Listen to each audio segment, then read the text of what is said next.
Good morning, good afternoon, good evening, everybody. However you happen to be watching and or listening to this, I want to welcome you to the latest episode of the Gaming Circle podcast. Episode 98, I believe. We're getting close to that 100, and we'll talk about that in a minute. I am your host, Mr. K. Asante, TKO Asante on the Xbox, PlayStation, all those places that we tend to talk and chat. But of course, I am joined by the man who makes game development, slander, and hypotheses all a thing in one person, Mr. Everborn Saga. Good morning, sir. How are you this morning? Oh, and if you're on, you are muted. Oh, he might still be muted. He is quiet. All right, hold on. We'll get back to him because I know he was in the middle of a few things. And people in the chat, they can still see me, they can hear me. Microphone check 1, 2. Let me know if you can hear us. But I will move swiftly along to the man you are probably here to see anyway. If you've been around these here gaming streets, you know this man. He needs no introduction, but I'm going to give him one anyway. He's on our show in an official capacity, and I am so thrilled, so excited to have him here. Some of us have been following him since the Uncle Gamer days. Others during the Gamer Tag Radio, right? And of course, these days you can find him on Kind of Funny. You can find him on the Xcast doing great work, and sometimes even in an official capacity for Xbox. Mr. Paris Lilly joins us. Good morning, fine sir. I am sorry to wake you up so early to join us. How are you doing today? Good morning to you, sir, and thank you for having me on. That was a deep cut when you said Uncle Gamer. That really takes me back. But hey, man. Yeah, I lurk and troll in the chat all the time, so to be on here officially is good. I appreciate you having me on. Oh, I appreciate you being here, sir. This is a kick for me. I mean, small channel, we barely have a few followers. Appreciate y'all being here, and you joining us. This is excellent for us. Being able to talk with the community and have such fine folks as yourselves to be able to jump on here with us and have great conversations. Mr. Everborn Saga, are you back, sir? I still see you're on mute. He was podcasting from the Tesla a little while ago, so I suspect he might be busy still. Darn it. Can you guys hear me? I hear you, sir. Microphone check 1, 2. All right. What's happening? Okay, so you are here. How are you this morning? You're very professional this morning, sir. Super professional. Absolutely. Okay. So I suspect that you're inbound to your studio, so I will mute and let you get you there, and then you can talk to us when you have a moment. All right? All right. You can talk to us. Yeah. Understood. All right. So we will get this thing started, but first and foremost, I have to thank all the fine people that are in here. Once again, microphone check 1, 2, 1, 2. If you can hear me, if there are any issues, please let us know. We are here for that Saturday morning conversation. Yes, you saw the title, and when you saw it, you weren't wrong, because we were a little discombobulated when we were making this title this morning. And Paris, we'll get into that a little bit. I know how you feel about the topic du jour, but we'll get into that a little bit. This morning it was like, well, there's something I want to talk about with Paris, something that we have been wanting to talk about as a team for a while now, right? And then again, there might be some other news that kind of gets in the way. So let's hedge our bets and call it minimum requirements, which is what we want to talk about. Or I can't believe what Judge Corley said about that case, whatever that news may be. And I guess that world has not come upon us quickly, because I don't think we're going to even talk about that during this show. How do you feel about that, sir? That we're still waiting? I'm not surprised. I would imagine we're going to find out early next week.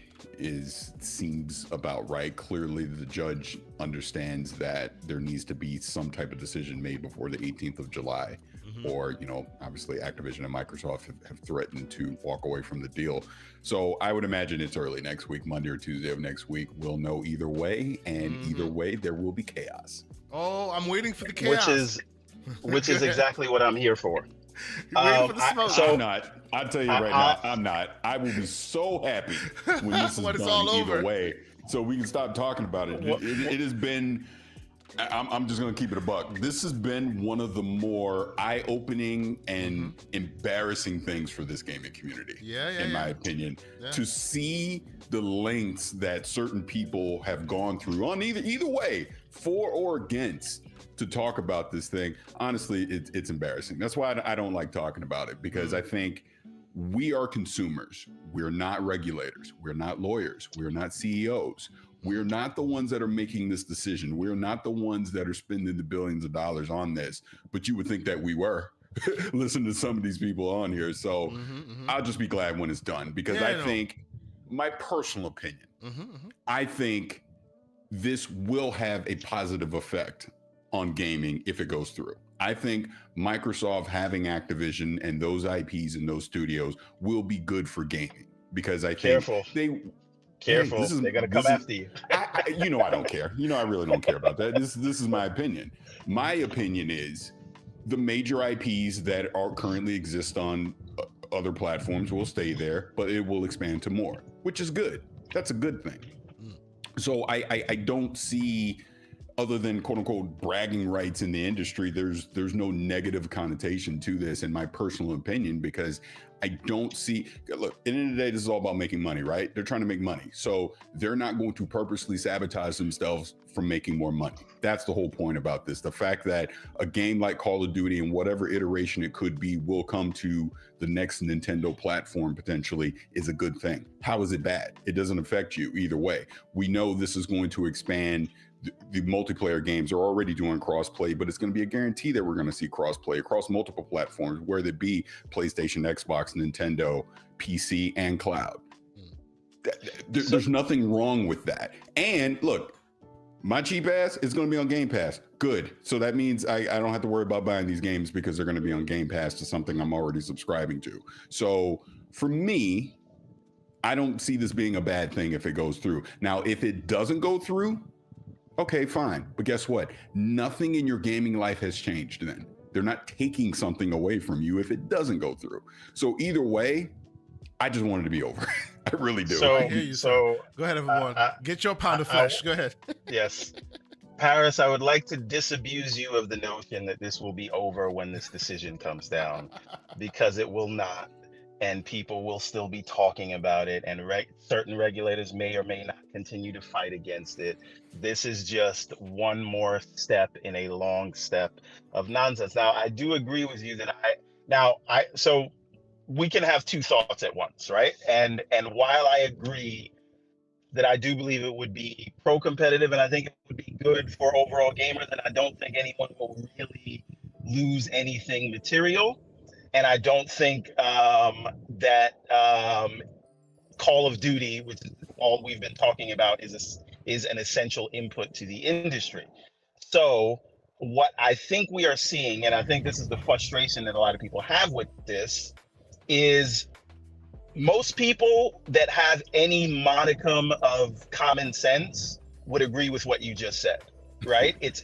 You're not going to lose the games you have already. It's going to go to more places, and it will become cheaper for people who are in a specific ecosystem. That in and of itself is not anti-competitive, but we talk about it that way because regulators, which they're within their rights for this, but they just don't like the idea of a company the size of Microsoft acquiring the company the size of Activision, and it's the size of the deal why it's getting all the scrutiny. But anyone who would look at this would say, okay, well, even if I think they could make it exclude, I know they won't, but they could, and PlayStation would not go out of business. And I don't think anyone believes that. Well, and the fact that they are going to keep it there. The fact that you just said that right there, that statement you just made right there, that's what, when that was made plain early on in this process, right? When even the FTC's own numbers came back and said, at worst, and of course those numbers are inflated and they are unrealistic, whatever, whoever they happen to get it for, at worst, we're talking a 5.5% shift from one platform to another platform. And this debate and this fight kept going. That's what told me this whole thing was just a dog and pony show. If 5.5% is the whole fight, then we should go back to bed. Right? Was there a pun intended there? No, it was not. No. There was no pun intended there, honestly. But that's the point, right? If it's 5.5 percentage points from one direction to the other, which it's a possibility, not a guarantee, it's still a possibility, and we're still talking about it, 5.5 percent points in a 2-horse race where you say one is an outright leader than the other, and all that will shape from them is 5.5 percentage points, and we're still talking about this. That tells me the whole thing is a sham, and it's just. This is exactly why I don't like talking about it, because the reality of it is, like we're talking about Call of Duty and all that right now. That's not even the reason that they're doing this. It's King. It's about mobile. It's about them expanding into the bigger gaming market, because mobile is bigger than console gaming. And that's what people aren't. We're fussing over the 200 plus million people that play on console and what that means for exclusives and all that. Yeah. They're trying to chase the billion people that play on their iPhone. Exactly. That's who they're trying to get. They're not. And that's why ultimately, like to the point what you said, Everborn, this deal should be scrutinized for the size and scope of it. Absolutely. So of course, they should be making sure that they're dotting their I's and crossing their T's from a regulatory standpoint. 100% get that. My issue is just we've been arguing about this for the past 18 months for no reason.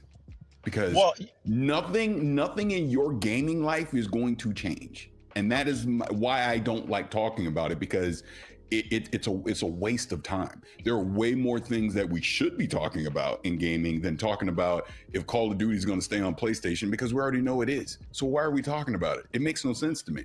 That's why I don't like talking. Everborn Saga, get the last word, and this will be the final word on ABK for this show this week. Please, sir. Yes. So let me, and just bear with me a second. I won't take too long because I know we want to move on from this. So two things I want to say is the worst thing I think about this that I've seen throughout these last 18 months have been one, like it's fine to disagree with the FTC's arguments, and you say, well, they seem stupid. That's totally okay. It's just I've never liked the personal attacks that I've seen on Lena Khan. Now I can say I don't like the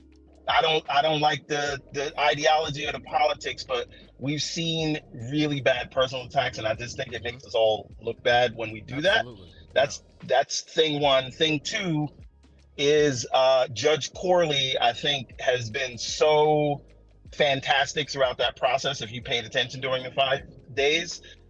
Whatever decision she comes back with, I know that it was well thought out and it was well researched and care was taken. Whether I agree with the decision or not, I just want to hats off to Corley. And the last thing I want to say is, I think the absurdity of the arguments being made by the regulators is what has made this whole process so vitriolic.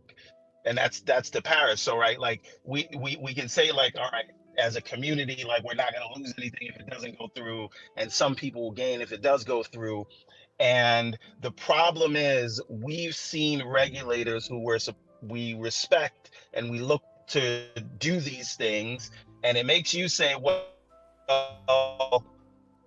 you are anyone who has done any modicum of research on the industry. Uh-oh. We lost him. We lost him. You guys? No, he's back. He's back. He's okay. back. We lost him. Okay. Finish up. Yeah. So I was saying, anyone who's done any modicum of research on the industry would know that the arguments that these regulators have been making, if they made different arguments, fine.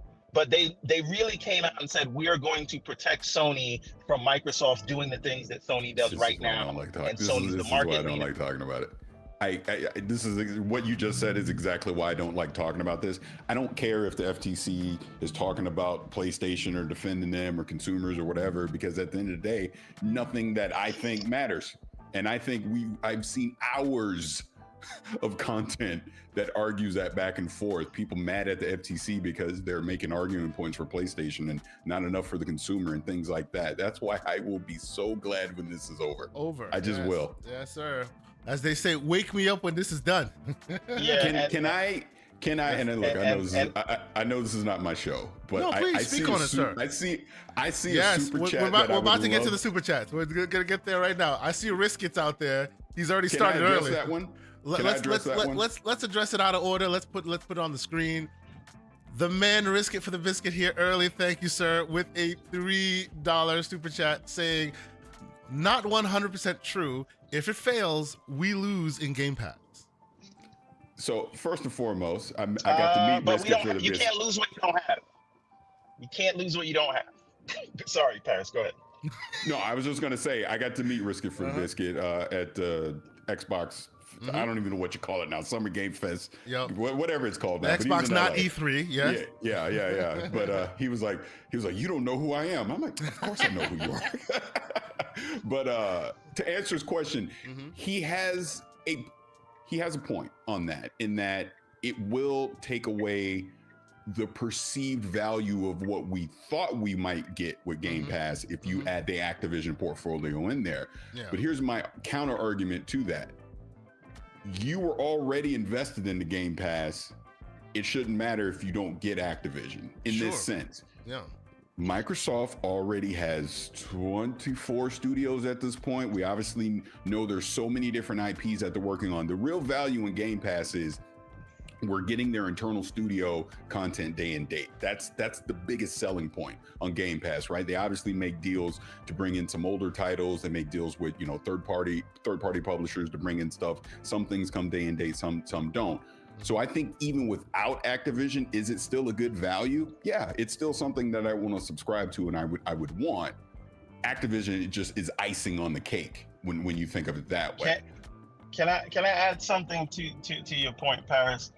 I cannot agree with Riskit's argument for the same reason that I told PlayStation guys you didn't lose Starfield, because you never had it. Yeah, you never had it. That's the point. Yeah, we never had Activision stuff in Game Pass, so like we can't. If it doesn't happen, how's that different from your life today? And you know what? Yeah, and that's how I look at this entire thing. Yeah. You don't have it yet, so you're not losing anything. Like until it's in retail, it doesn't exist yet yeah. for you. Yeah, absolutely, exactly. Absolutely. But and even on a brighter note, to Riskit's point, and shout out to you, sir. Appreciate you chiming in on the show. On a brighter side to that, and we may get into that a little bit, we've now seen some background information as far as what other targets Microsoft is hitting. In a world where ABK is not their target, they still have a lot of room to play, and you see they are aggressive about wanting to play. So you will still get your value. Yes, you may lose Activision from the mix, but now your brain can start to think about all those others on the list that they still have in the mix. So it's not like, oh, well, you've inherently lost something in Game Pass. Now they're redirecting those resources elsewhere, which will also inevitably come to Game Pass. So, in that long run, you might actually make out in the deal. Go ahead, everybody. Paris, are you ready for Activision to get blocked, and then we got to go through another 18 months of their next acquisition? No, stop it. Let's not go there. No, go ahead, Paris, please. Yeah. No, I was just gonna say, if it gets blocked, it gets blocked. Sure, you're gonna have people celebrating it, and you're gonna have people that are gonna be disappointed about it, and there's gonna be the whole back and forth. At that point, just move on. Let's just move on. Whatever happens in the background happens. For all intents and purposes, I just assume the deal would be dead at that point. Let's just move forward. Let's focus on, look, Starfield is in 2 months. Let's talk about that. Why are we talking about Call of Duty when you're going to get Call of Duty anyways? It's not going to go away regardless. So that's how I look at it. And to button this up, I actually think that a world where the deal does not close is actually more interesting for the Xbox gamer than if it does close. Just because, like you said, Paris, you're going to get these things anyway. But the counterfactual is super interesting to me. So, anyway, Everborn, I think you should think about that one for a while, because I want to talk about that. Really, until we get Judge Corley's results, which hopefully by next week we will already have that. But if we don't, I want to live in that world and really think about, hey, what does that world look like? The resources they have in front of them. What potentially are they going to go for? But think about it in brighter world, because all the mishigas of the FTC and all that stuff will be behind you, because obviously they will not be buying a publisher of that large scale, so you won't be dealing with quite the same level of pushback. So hopefully we get there. Let us button up our ABK talk. We did that right at the top for y'all, because I know some of y'all come for that. So we did that just for you guys. Thank you guys so much. And first and foremost, thank all the fine folks that are in here. We're early, and still we have 133 folks watching us. Thank you guys so much for being here. We appreciate you guys for being here. We appreciate the man, Paris Lilly, for pulling up. We're going to have a great show. Let me first catch up on a few of these super chats, and then we'll move to our regularly scheduled programming here. Now, first and foremost, we had Mr. Joanna Dark in here. Ooh, and we just lost Mr. Everborn Saga. Let me switch this back to. Ooh, of course, he had to bounce out right when right when we needed him. Probably because he's going into his office and coming back, and we'll switch the names back out when he's available. Let's see here. Where are we? There he is. Okay, so we'll switch him back. It's fine. He says, Mr. Joanna Dark says, "Hey, what's good, K and Everborn? Shout out to Paris. Mario Wonder is like a pair of good old Nikes, while Sonic is a pair of good old Payless shoes." Wow. Is this the stuff you spur in people? Like the slander is really, really bad on this one. Look, all I said was there's no way Chunky Sonic was going to beat Elephant Tusk Mario, and it started this war. I apologize, people. It's not my intention to start the war in the streets, and he's still going. He comes back with another super chat for $5. He says, 104 days until Kneepocalypse. Cannot wait. Cannot wait to have the knees of the Blue Rat, Everborn, and a wolf. Elephant Mario, FTW. He's taking Amy and Peaches. Oh, come on, man. You gotta stop with the slander on Saturday morning. This man has children. He should be more appreciative of that stuff. Thank you, Mr. Joanna Dark. We appreciate the slander this morning. I thank you for watching. And Gerald Mack with a $5 super chat saying support. Thank you, Gerald. We got to get you back on the show, sir. We need to talk in the DMs. Great community member. I hope we can get you back on there at some point soon. He's in your native Cali, so it'll be good to chat with him at some point. Get him back on the show. And let's see. I see Corey Tidwell in here with a $10 super chat. Thank you, Corey, for being here. He says, unlock, and in quotations, he says, unlock your gaming potential with Microsoft Game Pass. Sponsor of Game Pass, sponsor of the Gaming Circle podcast. Over 100 exclusive perks and a community waiting for you. Let's redefine gaming together. Thank you so much. Now I said that because he said it in commercial form, so I got to actually give him the commercial voice. Thank you, Corey Tidwell. I don't know if that was facetious or funny, but I will take it. I appreciate you. Thank you, sir. Let's see. And then we have BT Maverick 707 with a $10 super chat. He's saying, "What up, K, Everborn, and Snowbike Mike's dad, Paris. Paris, did you ever get around to playing Half-Life Alyx, and are you still enjoying the VR world?" Ooh, that's a awesome question. I, for one, am a VR head. Paris, what are your thoughts, sir? Yeah, I'm actually glad he said this. I almost tweeted this the other day. First, I have not played Half-Life Alyx because I was holding out. I was holding out to go, you know what, it's going to come to PSVR 2. VR 2. So I'm like, I'm going to hold out because just a really quick, long story on this. Oh, please speak on it. Let's go. Yeah. I was going to get the Valve Index. I was 100% going to get it. And then the pandemic happened and I was like, oh crap, maybe I need to save my money. So I didn't get it. And I was going to get it to play Half-Life Alyx. So then I heard, oh, okay, VR 2's coming. I was like, you know what? It's going to be on play. It has to be. That's a layup. Why wouldn't you have it? It just makes a lot of sense that you would have Half-Life Alyx on the VR 2. Doesn't look like it's happening anytime soon at this point, which is unfortunate. So I have not played it yet. I am not going to go buy Valve Index at this point because I feel like there's going to be, even on the Valve side, they're probably going to update this. So I will tell you, you are in the presence of a VR geek myself. I am an owner of a Valve Index right over there. I have my Valve Index. I'm telling you, there is rumor, and there's even been reference designs that have leaked out. They are working on their next VR headset. Sense. I, like you, was waiting for them to announce I have played Half-Life Alyx, but I would have loved to see the Sony rendition of it when they add the haptics and how they add the HDR and what that would do. So I was waiting for them to announce that so that I can finally buy a PSVR 2. They haven't announced it yet, so I'm still kind of to me, I'm still Gen 1 VR headsets. I have not bought a next gen VR headset yet. Still waiting to see who will get me with the software.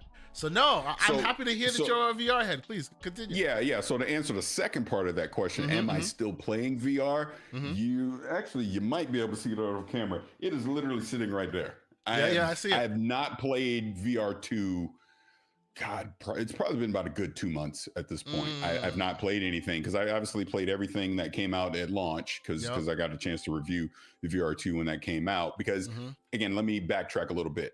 I was one of the people that purposely was like, you know what? I'm not going to invest in VR 1.0. I'm going to wait until we get to a 2.0 product of it from a hardware standpoint, lessons learned, the whole thing. So that's why I didn't get the VR 1. I kind of was like, Valve Index kind of seemed like the first 2.0 product. And then, like I said, I decided with the pandemic to wait. So then when VR2 came out, I was going to buy it. And then PlayStation sent me a review unit. So I wound up not buying it. But, you know, I played a lot of launch games on it. Tentacular was a game I really enjoyed on the VR2 as an example. But there hasn't been anything since the launch lineup that's really compelled me to want to jump back in. What's the game? Not Firewall. What's it called? The shooter. You know what I'm talking about? Yeah, I know the shooter. Yes. That'll probably be the next thing that I hear. Synapse. I hear Synapse on PSVR 2 is also worthy. Yeah. Like people are talking positively about Synapse. I have been waiting for them to drag me because I am the biggest VR head. As I speak to you right now, I think I have almost every like Gen 1 VR headset, including the PSVR 1. I was hoping PSVR 2 was going to be that, you know, the coming out party. So far, they've kind of been a little bit stagnant at the gate, you know. I was gonna ask you, you know, what games are you playing these days? Have you tried Humanity on PSVR 2? I hear that's actually pretty great. I have not. I hear it's pretty great on PSVR. Again, I need to. I should, but I have not. No, it's awesome to know that at least there are those in that space still doing it. I am, you know, I can't even call myself a PSVR head anymore because a VR head, as it were, because I'm still on my Quest 2. I'm still on my Valve Index. You can't see it, but I have base stations connected from my HTC Vive. I've had all the old headphones and stuff. The only thing I will say to you about you wanting the Index is, to me, even after using all the headsets I've used up to date, they've like the newer headsets have conquered all of the benchmarks that Valve set, except for them Knuckles controllers. To this very day, them Valve Knuckles controllers are just the truth. You cannot find, like, even the regular by your own hand tracking is cool, but the Valve Knuckle controllers gives you haptics while still giving you dexterity and individual finger control. And, you know, I say it's the only VR headset that lets you flip people off in VR. It's a selling point. I'm sorry. Nice. It's pretty cool. Now I will say, I'm going to be a day oneer for the Apple, the Vision Pro. Oh, sir. I'm gonna day one. I'm gonna day one that one. That one. I mean, just from a tech geeky standpoint, to just see it needs to happen, right? Apple. Yeah, I'm gonna jump in and do that one. Like I will be the guy on the plane with it on my head watching it. But bro, so I am the guy on the plane with this on the plane right now. This is the Nreal Air. And it's like big screen, the Nreal Air, you know, and then the noise canceling headphones. When I'm flying, and I'm gonna be flying this early next week, these are my go-to companions. So I hear you. Nice. I feel you on that too. I've already just started seeding the ground with the wifey about the old $3,500 purchase. We'll see how far that gets me, but yes. Yeah, I'm definitely going to make that investment. Now I want to wait till Everborn comes back because I want to address this from my point of view.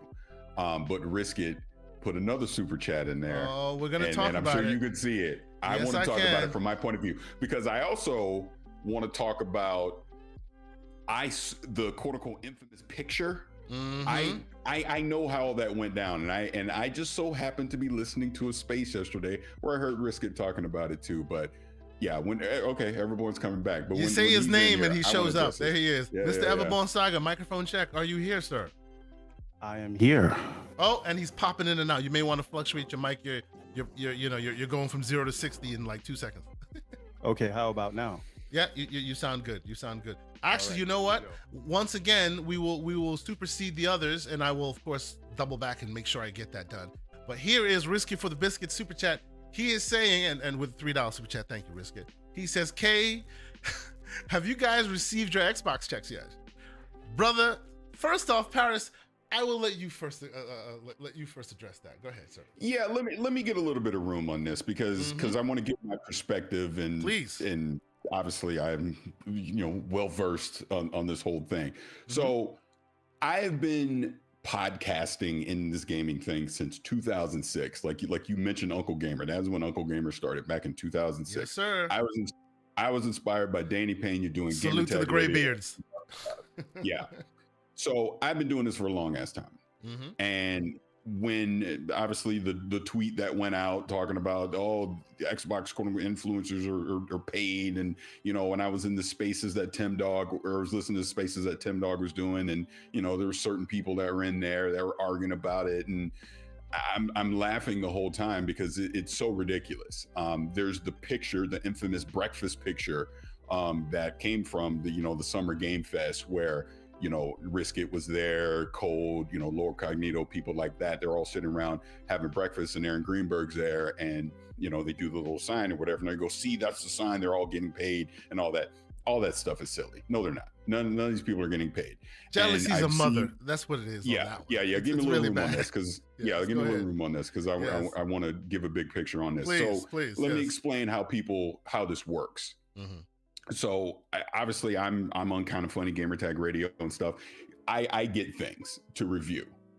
I saw people arguing about, well, people were getting free Xboxes and all that. You're not getting a free Xbox. What you're getting is it's a marketing thing, because they want quote unquote influencers, content creators, these media sites to get hardware early, to get software early, because they want them to give their opinion on it. At no point, and this goes from Xbox, PlayStation, anyone that you want to say, no one is telling you can't say anything bad about a product. If you don't think a product's good, you say it's not good. If you think it's great, you say that it's great. That doesn't mean they're sliding a check under the table to give your opinion. Sure, you're getting things early, you're getting access to things early. That 100% happens. I've been fortunate enough. Did I get an Xbox Series X and the Series S from Microsoft? Yes, I did, to review early. Did I get a PlayStation 5 from PlayStation? Yes, I did. But it's also because they want my opinion out there to be talking about these products. And again, I just mentioned the VR2. That's another one for PlayStation that I got early. But at no point did either PlayStation or Xbox or EA or Ubisoft or any of these companies ever come to me and say, you can't say anything negative about our product. Because if anything, they want to hear the negative opinions about it. So guess what? They can improve the product. Sure, it might have a short-term negative impact on sales, things like that, depending on who the opinion comes from. But in the long term, it allows these companies to make better products so they sell. And I do go out and I'm talking positive about it, or whoever it may be, right? Now, to this point about, does Xbox pay people? As a person who has been paid by Xbox, it was because I hosted their showcase. That's why they paid me to do it. It's because I've done things for Flight Sim. Yes, I got paid for that, but I've also disclosed it. No one that gets paid, you have to disclose it. There's legalities to this. You can't not say you were paid for something, that you weren't compensated for something. And to the people that go, well, if you get a review code, you're gonna give, you're gonna be influenced to say something positive about it. Redfall says hi. That's all I'll say on that. If that was the case, you would not have seen so many people, myself included, say Redfall was not a good game. Sure, could there be people out there that are influenced by that? Maybe, maybe not. But the overwhelming majority of people, anybody with any type of integrity, they're not doing that. So when I see people, when that tweet went out and I've seen the comments over the past week or so about that, it's disappointing and it's insulting in a way, that people would think that people are that shallow, that if they got a free game or they got to take a picture with someone, that's going to completely compromise their integrity and that's going to force them to say something positive about something. I don't agree with that at all. It's just simply not true. And to see that tweet catch fire the way that it did, it's ridiculous. It just is, because that is not how any of this works. It's just not how it works. If a company comes to you and gives you a review code or gives you hardware early, it's because they value your opinion enough that they need to make sure that it's in your hands so that you're going to go talk about it. Of course, they want you to talk about it in a positive way or they wouldn't give it to you. But at no point are they telling you you can't say anything negative about it. And no one's being paid on this stuff. And if you are being paid, you have to say you are. That's just how it works. So I know it's a little long-winded, but I've been biting my tongue for a week. It needs to be said. No, you're absolutely right. It needs to be said because, like you're saying, there are disclosures in place, there are legalities in place. Folks get in their feelings. You know, there's a bit of jealousy there when you see it when you see all the great community members there. I will tell you, I was seriously jealous. I was this close to coming, and then that didn't happen. So some people took it a little left. Can I say this too? Please. Can I say this part too? I won't say the name of the person, but people can obviously put two and two together. There was also a certain, I guess I'll say, content creator that on a stream tried to address this. And as an African American, as a black man, to see another black man basically say that a company basically needs their token black guy, so they went and found a new one, and he's being compensated and all that. That just drove me nuts, because we have it hard enough as it is in this industry as people of color to try and do any of this stuff. To see another person of color denigrate a person of color or generalize in that way is just completely disappointing. But knowing the source of it, I hope no one took that seriously, because again, not true at all. So you're still popping a little bit there, Mr. Everborn. Okay, just a little bit. Hold on. How about now? How are we doing? Yeah.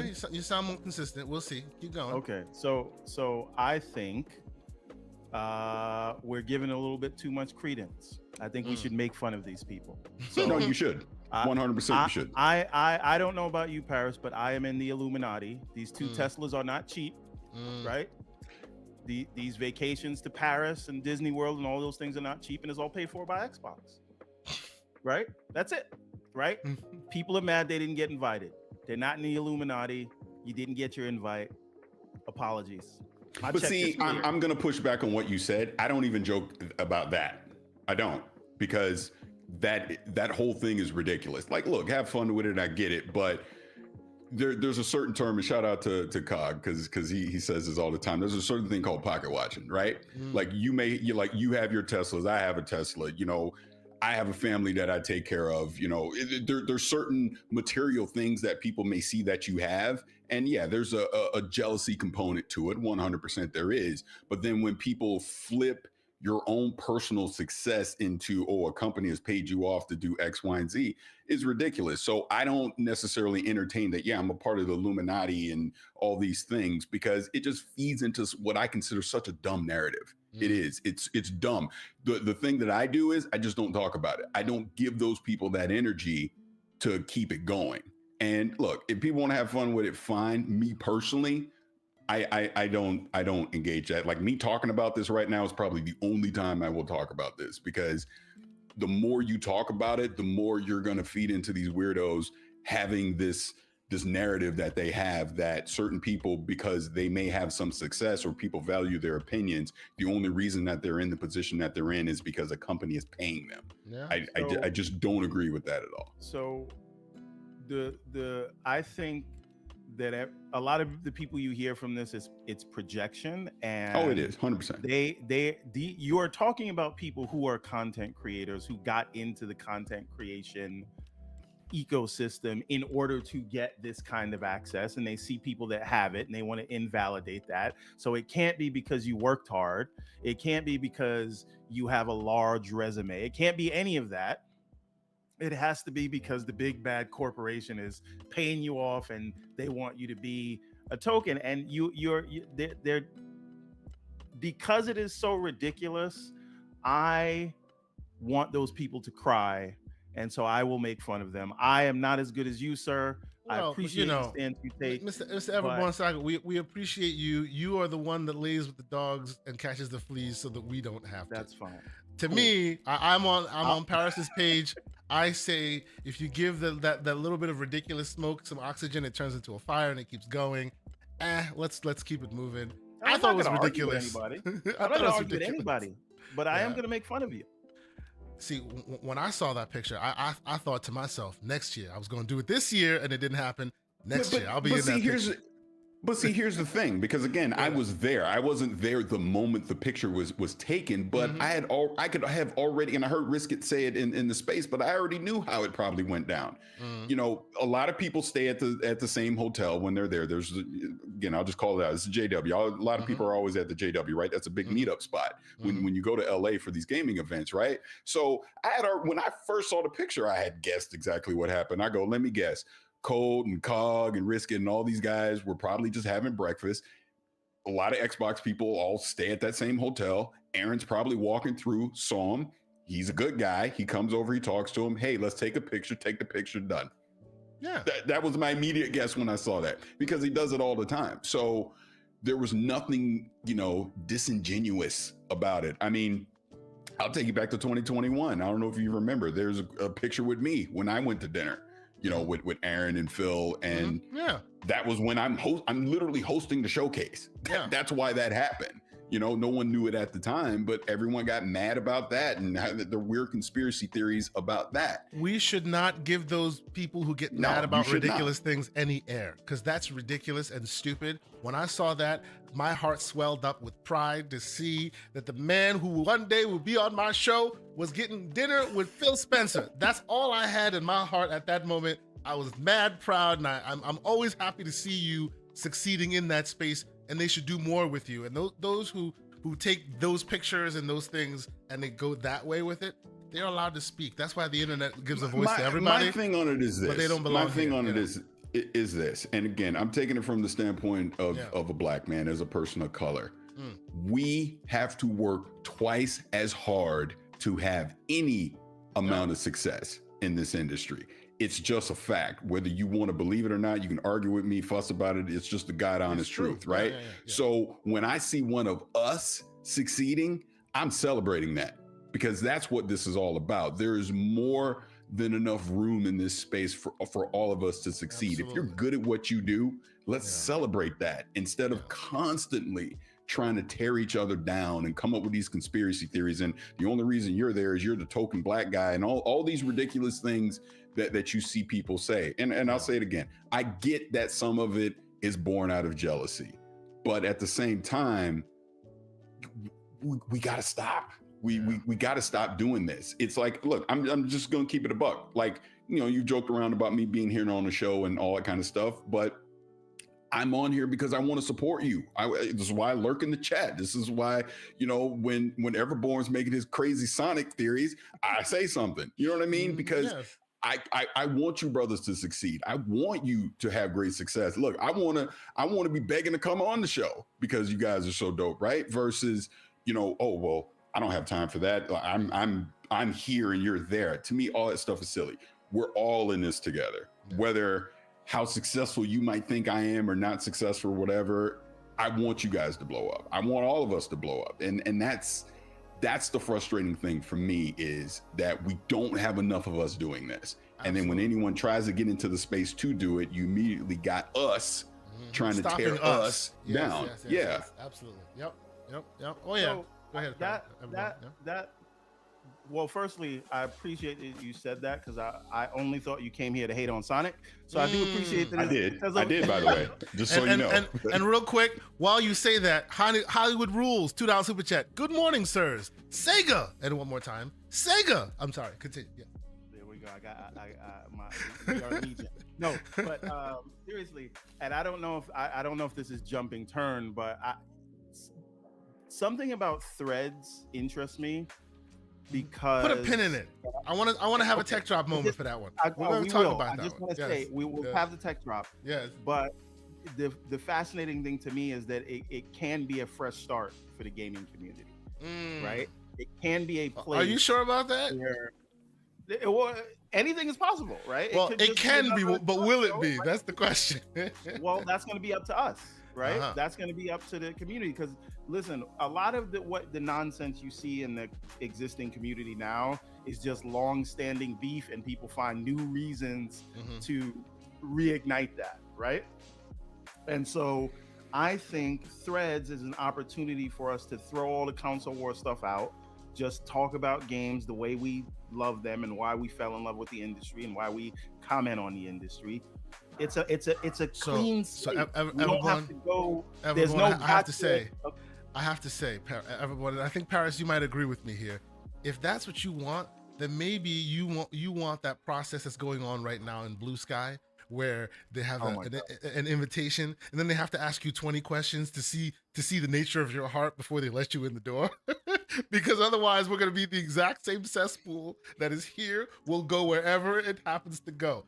Right now, and you can tell me, it's dormant in Blue Sky, but it's Blue Sky. It's beautiful. There's no console warring there because they have a hard gatekeeping mandate, and nobody's getting in. That's the only reason. Can I give a hard truth? To the platform where nobody's getting in. Exactly. Can I give a hard truth about social media? And I know you want to put in about Threads, but I think I have to address this now. Yeah, do it now. Yeah, sure. Threads is the new hotness right now. Blue Sky, like you said, all that's great. Kumbaya, but Everborn, you're saying a clean slate. It's a clean slate right now until the floodgates are completely open. It will that same cesspool will migrate to those platforms as well. That's just the reality of social media. And you know what, gentlemen? Because we are in a world where the news is happening hot and heavy, and our conversation's happening hot and heavy, let's switch to that conversation right now. I want to know. Keep going, Paris. Yes. No, I was just going to say, it's as long as you have a platform where you can be anonymous, you're always going to have this because there's no accountability. So it is going to always bring out the worst in people. So sure, the early adopters, you're going to see that. Like, I like Blue Sky actually more than Threads.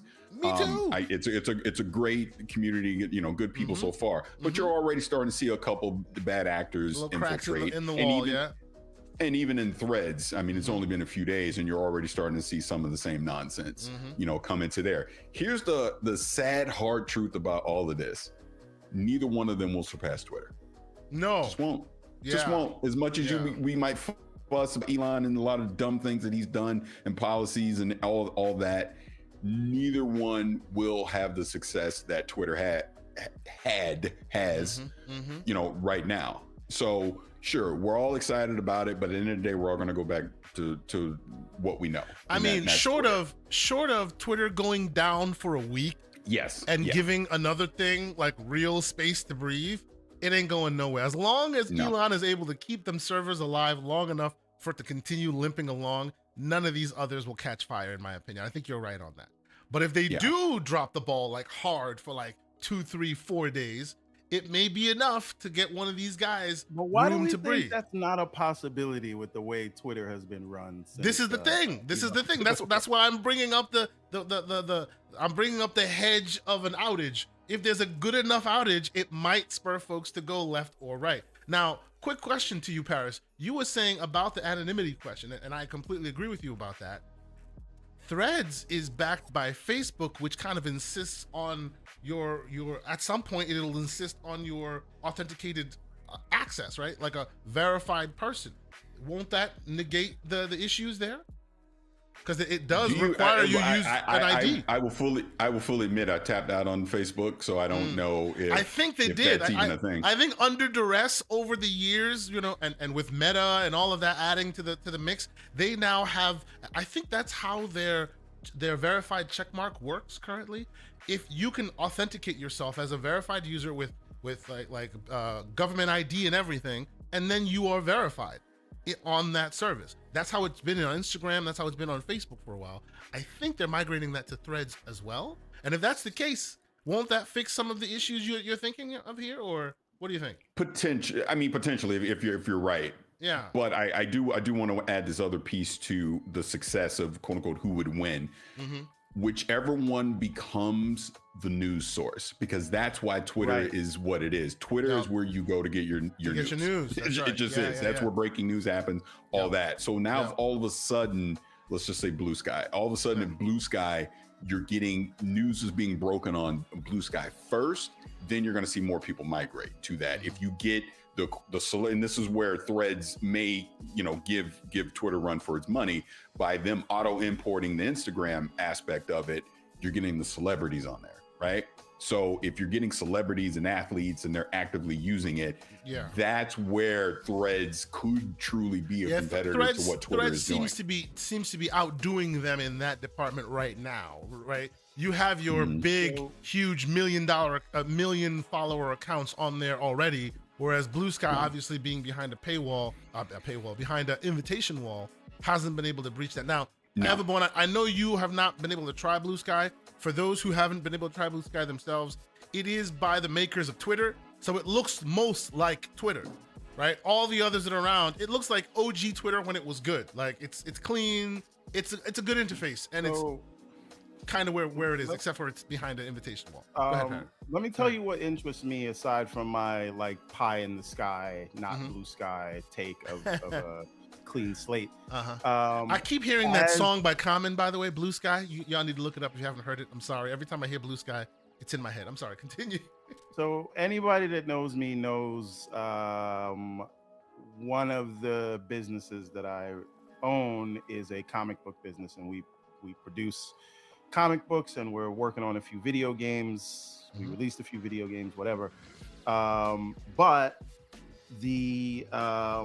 I have more followers on Instagram than I do on Twitter, but I moved primarily. I only have bandwidth for one social network at a time. Just as we all do for reasons. I can't do both. But what was the reason why I migrated from Instagram to Twitter is because I didn't feel like I was making a personal connection with my audience there. And my Instagram account is strictly a business account, and it allows me to do targeted ads, which would, when I have a crowdfunding campaign or I just want to sell some merch or a book, I can do that and target people very specifically. And I feel like Twitter is not even in the same ballpark in terms of advertising in that way if you are a business. And so but Twitter has allowed me to create a personal connection with an audience, right? Because it's more text focused, so you can actually hear my thoughts versus here's a picture of something we're working on, or here's a picture of me on some wild vacation. Comment, that's not that doesn't get you any sort of a personal connection. Some people do it. I have not been able to crack that nut. Pause. So the idea that there could be a platform that one would allow me to easily get my Instagram audience over there, and then have all the telemetry and the targeted ads that I can do for my comic book business, and because if you're in that indie publishing scene, your entire business is based on, yes, the content is super important, but it is people knowing who the creator is and wanting to be on that journey. So I'm saying that to say, to me, Threads is a business opportunity to create a personal connection with my audience that is more than just here buy my stuff. Monetizing the marketing aspect of it as well, with a more robust marketing arm. Right, because if you see me on Twitter, I'm rarely saying buy my stuff. When I'm on Instagram, it's like, we got a new book, go buy it, here's the link. If there's a way to merge those two with Facebook's targeting ad platform, I think it's super exciting if you're into that kind of thing. There you go. So that's my selfish reason for that is one notch in the book for Threads. You are right that it's able to give you both that marketing arm that Facebook does and that Instagram does so well, and hopefully thread that needle and give you the text to connect with the consumers in a better way than just the photo. So we'll see how far that goes. As a consumer though, I don't know if Threads will be, I know that there are 50 million in the first day. Yeah, people are hungry, I know, but the question is, will it last? I don't know, brother. I don't know. Like, I will say I've been enjoying my conversations on being there. Posted there, though. I will say that. Yes. So to your point, Paris, it's not like news is being broken there. People are just like, hey, it's a regurgitation of Twitter at this point. Most of the people that you go and you follow and you see that, like Phil Spencer's on there, he has no posts right now. Yeah. right? It's just like, let me claim my name before it goes away. Before it gets too far away from me. So we have to see if it will catch on. But I think it's also, I just feel, I don't know if this is the capitalist in us or whatever. Why does everything have to be a zero-sum game, right? Can Threads coexist with Twitter? It will. I don't see it going away, but like I see Hive going away. Woj, this is the way I look at it. Is Woj dropping a Woj bomb on Threads first, or is he doing it on Twitter? He's going to do it on Twitter. Yeah. So that's where people are going to be. Yeah. Okay. Maybe we need like a celebrity scandal on Threads to make it Threads. pop off. That's right. That's right. Somebody needs to do something crazy that's only threadable. Is that a thing? How like and I feel like some of the all these social networks, the first complaint that I've heard them saying, and I agree with that, is no DMs, I'm out. No one's been able to get the DMs working. There's no meme support. Like that's the whole reason you do it. Some of them don't have no GIF support. Some of them have none of that. So, you know, it is what it is. I'm just go ahead. But see, let me throw this analogy in there. So everyone, I know you can relate to this. Like, I got a Tesla because Tesla had already built up their supercharger infrastructure, right? Around, so I had zero anxiety about if I ever travel, about being able to charge any of that, because that I don't know, lack of a better term, that infrastructure, that platform had already been built up, you know, over X amount of years. That's Twitter right now. Twitter has been doing this since 07 or however long it's been. So that infrastructure's in place. Those features that we're talking about are already in place, where you're asking a new platform to come in, and there's certain things that I'm expecting to be there that aren't necessarily there right now. Like, my biggest complaint about Threads right now is I just want a follow only feed. I don't want to see other nonsense that people that I don't follow unless they're being retweeted into my feed. So that one right there is where I'm gonna go back to Twitter, where I know I have it curated you have it the already way that I want it to be. That's right. You know what I'm saying? So I think that's the biggest thing against Blue Sky or Threads or Spill or whatever the heck it's called right now, is they're gonna need more time to mature. Don't forget Truth Social. Oh my god! Get out of here! And real quick, Everborn, you may not be well versed in this because you haven't been playing in Blue Sky. I thought it was a little inappropriate. I don't know why. It just felt weird to me. They were like, we're promoting different places. You know how Twitter has this Twitter, that Twitter, this spaces, that spaces. We're promoting black spaces in Blue Sky called Black Sky. I was like, I don't know. I don't know how I feel about that one. I'm sorry. Good. Wow. Okay. This is what they said. I was like, oh no. I was gonna say, is Yoshi P running Blue Sky? Oh anyway, no. That's neither here nor there. But the thing is this. So I think the reason they're doing the algorithm only at first, because most people that have migrated over, they aren't.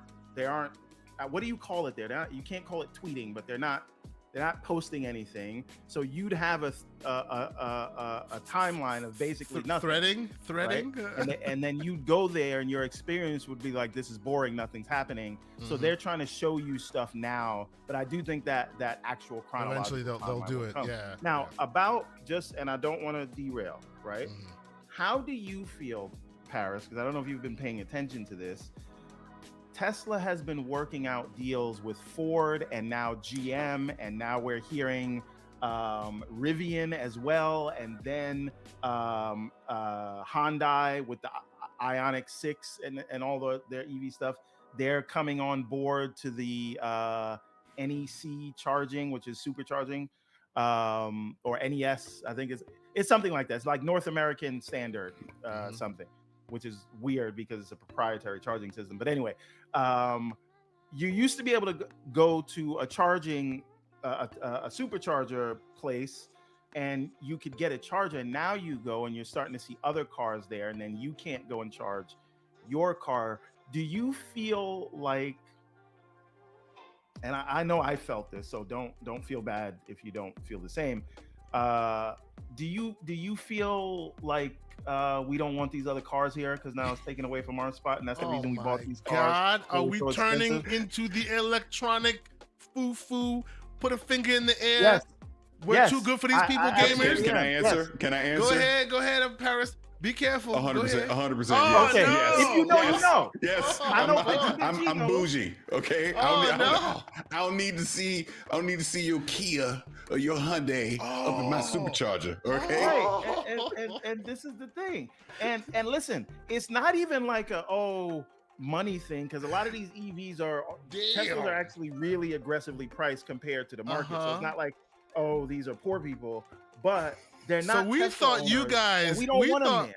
We thought you guys were trying to save the world. Nah, y'all were just trying to get away from the normal people. No, we are. Yes. No. I see y'all now. Maybe I won't be getting a Tesla. I'm just saying. No. Here's what it is on the real, because my son and I were just talking about this. It's not so much. I honestly don't care if other cars are at the supercharger, but what it's doing now is there's longer wait times, because now you're getting more vehicles into that. But it's a smart move by Tesla to do that, because they're basically standardizing that their adapter is the default one. And again, the supercharger, they're just going to make more money being able to do this. It's going to be highly profitable for them to have Ford electric cars, Hyundai, Kia, Mercedes, being like all Rivian, like all down the line, are eventually just going to standardize into the Tesla supercharger under their network. Yeah. Absolutely, yeah. And I think the problem I you think need that's this will for all solve. drivers, though. You need to get the government involved. You need to get they companies are. involved. They are. They need That's to the thing. standardize that port and make it everywhere. It shouldn't just be Tesla's network. It should be the network at this point. No. Well, I do want to clarify this, right? Because this is actually bigger than Tesla. They are getting government subsidies, right? And some states like Texas, and there's another state, if you want to be able to have your vehicle eligible for the EV credit, I'm just gonna leave Fuzzy Belvedere's tweet, his message here in the chat, while y'all just keep your pinkies in the air and talk. I just leave this here. He says, "Elite electric Illuminatis in this." Absolutely. I am not a part, sir. Baby. I'm just saying. Yeah, they're saving an environment by keeping you away from them. I'm just saying. But the benefit is, I think we will actually see more supercharging stations as a result of this. And listen, this is not like big corporation. Yes, Tesla's the biggest automaker right now, but they are they had the best technology one, right? Yeah, true. I was at a supercharger V3 the other day, and it was charging at 1,000 miles an hour, right? And when you go to one of these other ones where you have to use an adapter or the standard ones, you could be there for hours. It does not charge, even though it's fast charging. It's like, you're gonna get like 40 miles an hour. Okay. Right? Okay. It's not anywhere near the same. I'm being asked to take the reins back on the show because we're not turning into the Tesla podcast. I've been told this is not the Tesla Circle podcast. You want to start one up, because we could do this. We could get together with Ryan McCaffrey and do this. I'm being told this is not the Tesla Circle podcast, so I need to rein it in. So hold on, let me catch up with some of these super chats, because I'm sure that we'll get some more Tesla talking from the community. Can you address Hargeet's super chat now, please? I see Hargeet I have something to say. I see Hargeet in there as well. Hargeet Chani with a $5 super chat. Thank you for being here, Hargeet. He says, "Yo, you did not just say bougie driving a damn Tesla. Catch me when you're driving in a Benz, a Beamer, or a Caddy." And he said that with his pinky in the air. I'm just saying. Benz fell off. And Benz is for your grandpa. I've owned an X5. That's I've owned right. a 5 Series.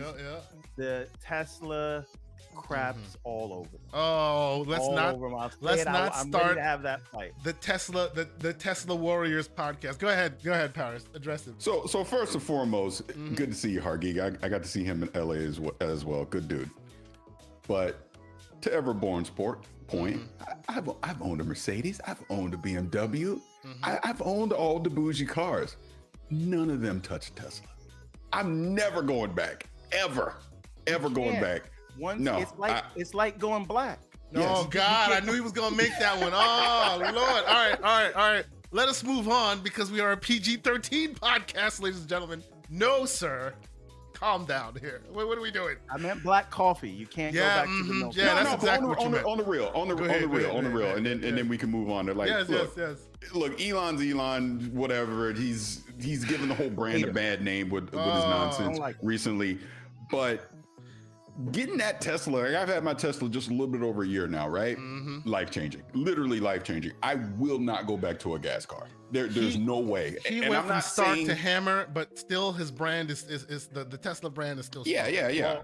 Well, Paris, there is one ICE car, and once you get into the EV world, you'll know an ICE car is just a standard combustion engine, internal combustion engine, regular gas car. There's one ICE car that my eye is on, and that is the Corvette C8. And I know you see those in California because I'm starting to see them here in Yonkers. That is the one that has my eye thinking about backsliding, but it's the only one. Oh boy. See, again, it's not about saving the world. It's about making sure that they look flyer than you do on that strip. I'm just saying. Look, all I'll say is this. The fact that I couldn't even tell you what gas prices are right now. True. Don't care. I love it.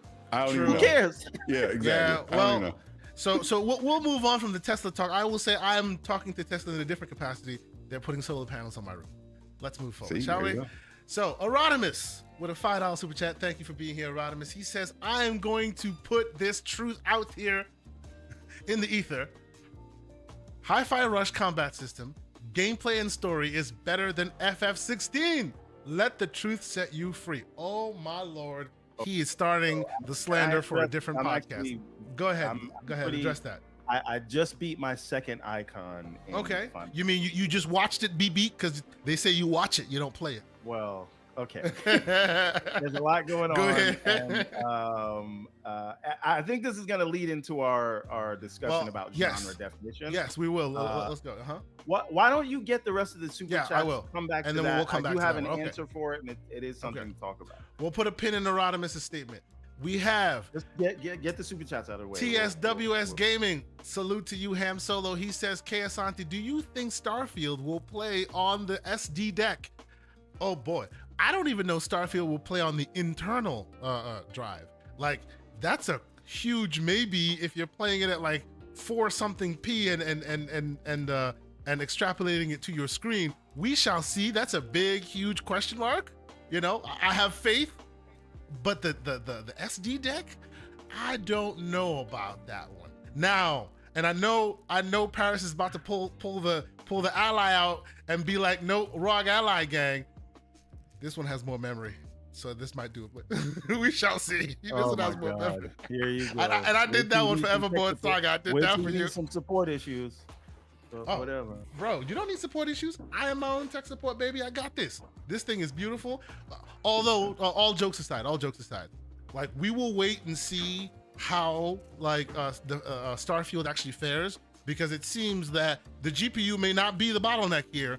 You know, CPU is far more important, and yes, these things are very more performant, but we'll see how that RDNA performs when this thing comes out. Now, of course, we will definitely try it, and that's plus because you get to move those sliders yourself rather than have it be moved for you in the console space. But you know, it'll be interesting. I'm looking forward to that conversation. I'm looking forward to the ROG ally gang trying it out. Go ahead. Speaking of handhelds, I want to bring this up because I don't know if we're gonna talk about what games we've been playing, because I think we might drop that. We might drop that a little bit. But right now, like I was telling you, I just ended up double dipping on on Diablo 4 on the Ally, right? Diablo 4 because I wanted to play it on the Ally, and I found out that they have cross progression, but they don't have cross buy. Yes, and I figured they didn't have cross progression because why would you have? No, of course they would have progression if you don't have cross progression. Makes sense because it's server back, so you will definitely have cross progression. Because it's not saving any of the server file, any of the data on locally. It's saving it to the farm, the cloud. So wherever you are, you can connect into it. But of course, we are talking about Activision, baby. Ain't no way they're giving you anything for free. You're double dipping. And this is my point here, right? I said in the beginning I was going to wait until the deal closed. I'll just get it in Game Pass, but then I couldn't. And then I'm like, all right, I got this ROG ally. I really want to use it. Diablo would be the perfect game for it. I bought it on the Xbox. I'm not going to buy it again because the whole $70. And then I fold it again and I got it on the ROG to continue. But it doesn't work flawlessly. I just log in wherever I was playing on the Xbox. How's it play? I hear it's very well optimized.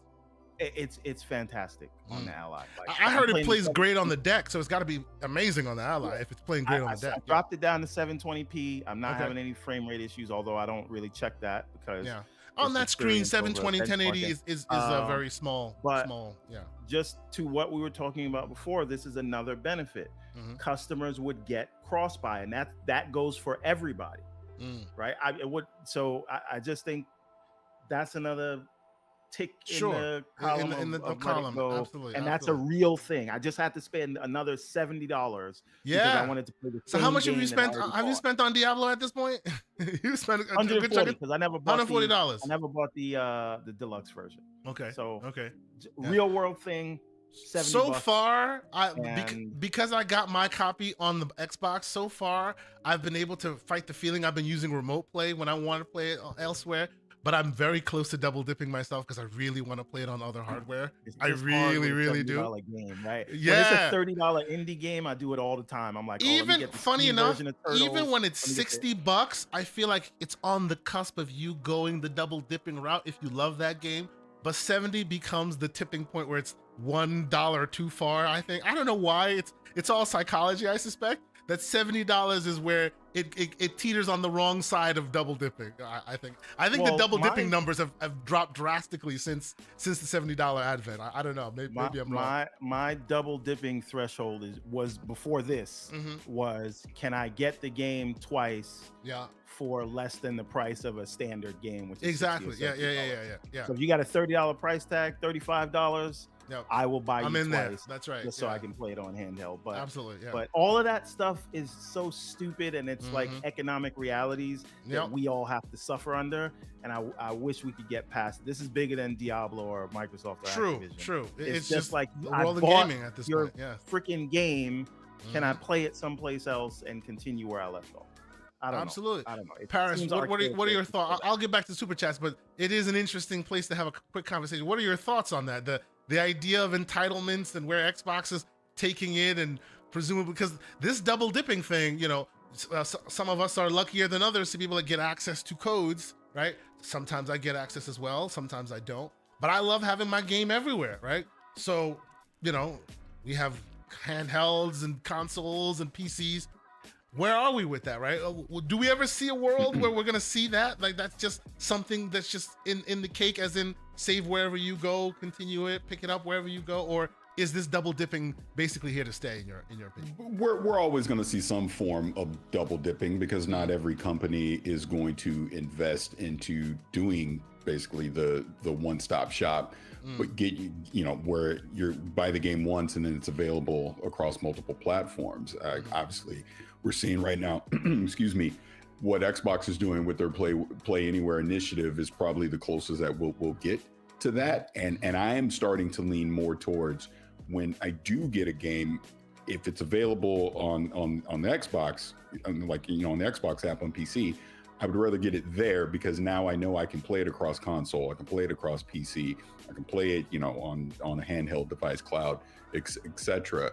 Versus, like you're saying, having the double dip on certain things. So is it going to 100% go away for double dipping? No, but we are going to see some forms of it. So bringing us all the way back to the Activision thing, that would be another advantage of if Activision games are now part of Xbox, is I can buy that game once and I'm going to be able to play it across multiple platforms. Excellent. Yeah. No, I absolutely. Not to bring it back to Activision, It's just $70. It's a pain in the butt, man. It's a pain in the butt, no doubt. No doubt. And I find, oddly enough, my PlayStation is collecting dust a lot more because of $70. I was more willing to try odd, interesting things more and more. Don't but since 70s, drag Paris back into a $70 argument. Oh no. I'm just giving you my thoughts on it. That's why I want to live in that world where there are subscription services galore. I am a proud member of the PlayStation. Well, I would say proud, but I haven't really played it much since Chia, which was the last really cool indie game that was on there. I want more in that, so I can dip here and dip there. That's where I want to live. That's my selfish gamer preference. Go ahead, Paris. Here's what I'll say about the whole $70 thing. Is if I know a game's going to be worth it, I have no problem spending the $70. As an example, Yeah, as an example, Spider-Man 2, day one. Here's my money, please take it. Yep. But if I could question it, if I'm not sure, then I'm going to be a lot more hesitant to want to spend $70 for a full retail game. Absolutely. And this is where, let's bring this into Xbox. The Redfall thing was so shameful. You charged me $70 for that. And clearly that game was not ready for prime time. True. That's where, look, if it's in Game Pass, like, okay, the game sucked, you moved on. Yeah. But not everyone obviously is going to subscribe to something like Game Pass. The majority of people don't. So the majority of people are going to have to spend $70 for what they are supposed to be, this big AAA experience. So what you're saying, Paris, is maybe they should have just dropped it on Game Pass as a preview, and then when it was done, sell it for retail when it was done. That would have been a little less of a blow. No, that is not what I'm saying. What I'm saying is they should have delayed that damn game. They should have delayed it outright all the way. Yeah. That's what they should have done. That's another thing. Yeah, that's the hill. I always down that hill when it comes to Redfall. They should have just delayed it. And let me just say this really quick on that. We can move on. I personally think they did more damage to the brand of Xbox by putting that game out than they would have just saying we're delaying it another year, because that was your first next gen only, we're charging you $70 game. So that's just the perception of it. Bad luck, in my personal opinion. Yep. And of course, we have people in the chat. J-Mo Money, no, he didn't. Stop it. I was being facetious. Cut it out. So, Risky for the Biscuit, super chat on the screen, $8 super chat. Thank you so much, Risky. He says, Paris, as I said in the spaces, I am not, nor are you selling your integrity for some free hardware or software. It reflects worse on them than they think. It reflects worse on the people that think that, and I think we all agree to that, right? Like, you build your brand based on who you are and the integrity you bring to the space, and people listening to you and appreciating your thoughts. The minute you kowtow to any kind of stuff like that, you've just lost your brand. So why would you do that, right? Everybody wants your take. We all agree that they're stupid. Yes, we do. Yes, we do. Absolutely. Oh, and by the way, real quick, while we're chatting, and I'll get back to the rest of the super chats here, what you are seeing on the screen is Prey, which I decided to play on my A1 Pro and was like, hey, I've been playing a bunch of games. Why don't I record something for the show? So this is literally from this device recorded 4K, well, not 4K, 1080p 60, playing amazingly. So that's what you're saying. I have been doing that with Phantasy Star Online too. Ooh, really good game. Combat is really punchy. Like, check it out if you haven't. It's on. I want to see some footage, sir. Record some. I want to get some of that. It's very good. Paris, I need to ask you a question, and not to derail us again. You saw this with Mortal Kombat trailer, right? Yeah, I got to play it. Ninjas. You got to play it. Look at. Excuse me, sir. Put the pinky back in the air. No, go ahead. Right. Did you play it in the Tesla? No. The question is, I am basically cooked this year when it comes to games, and I want to just tell you a brief history here. I got Resident Evil 4 remake, loved it, started playing it, had to put it down as soon as Jedi Survivor came out. Love that. Started playing it, had to put that down as soon as Zelda came out. Love that. I'm like 40 hours. Are you in my house right now?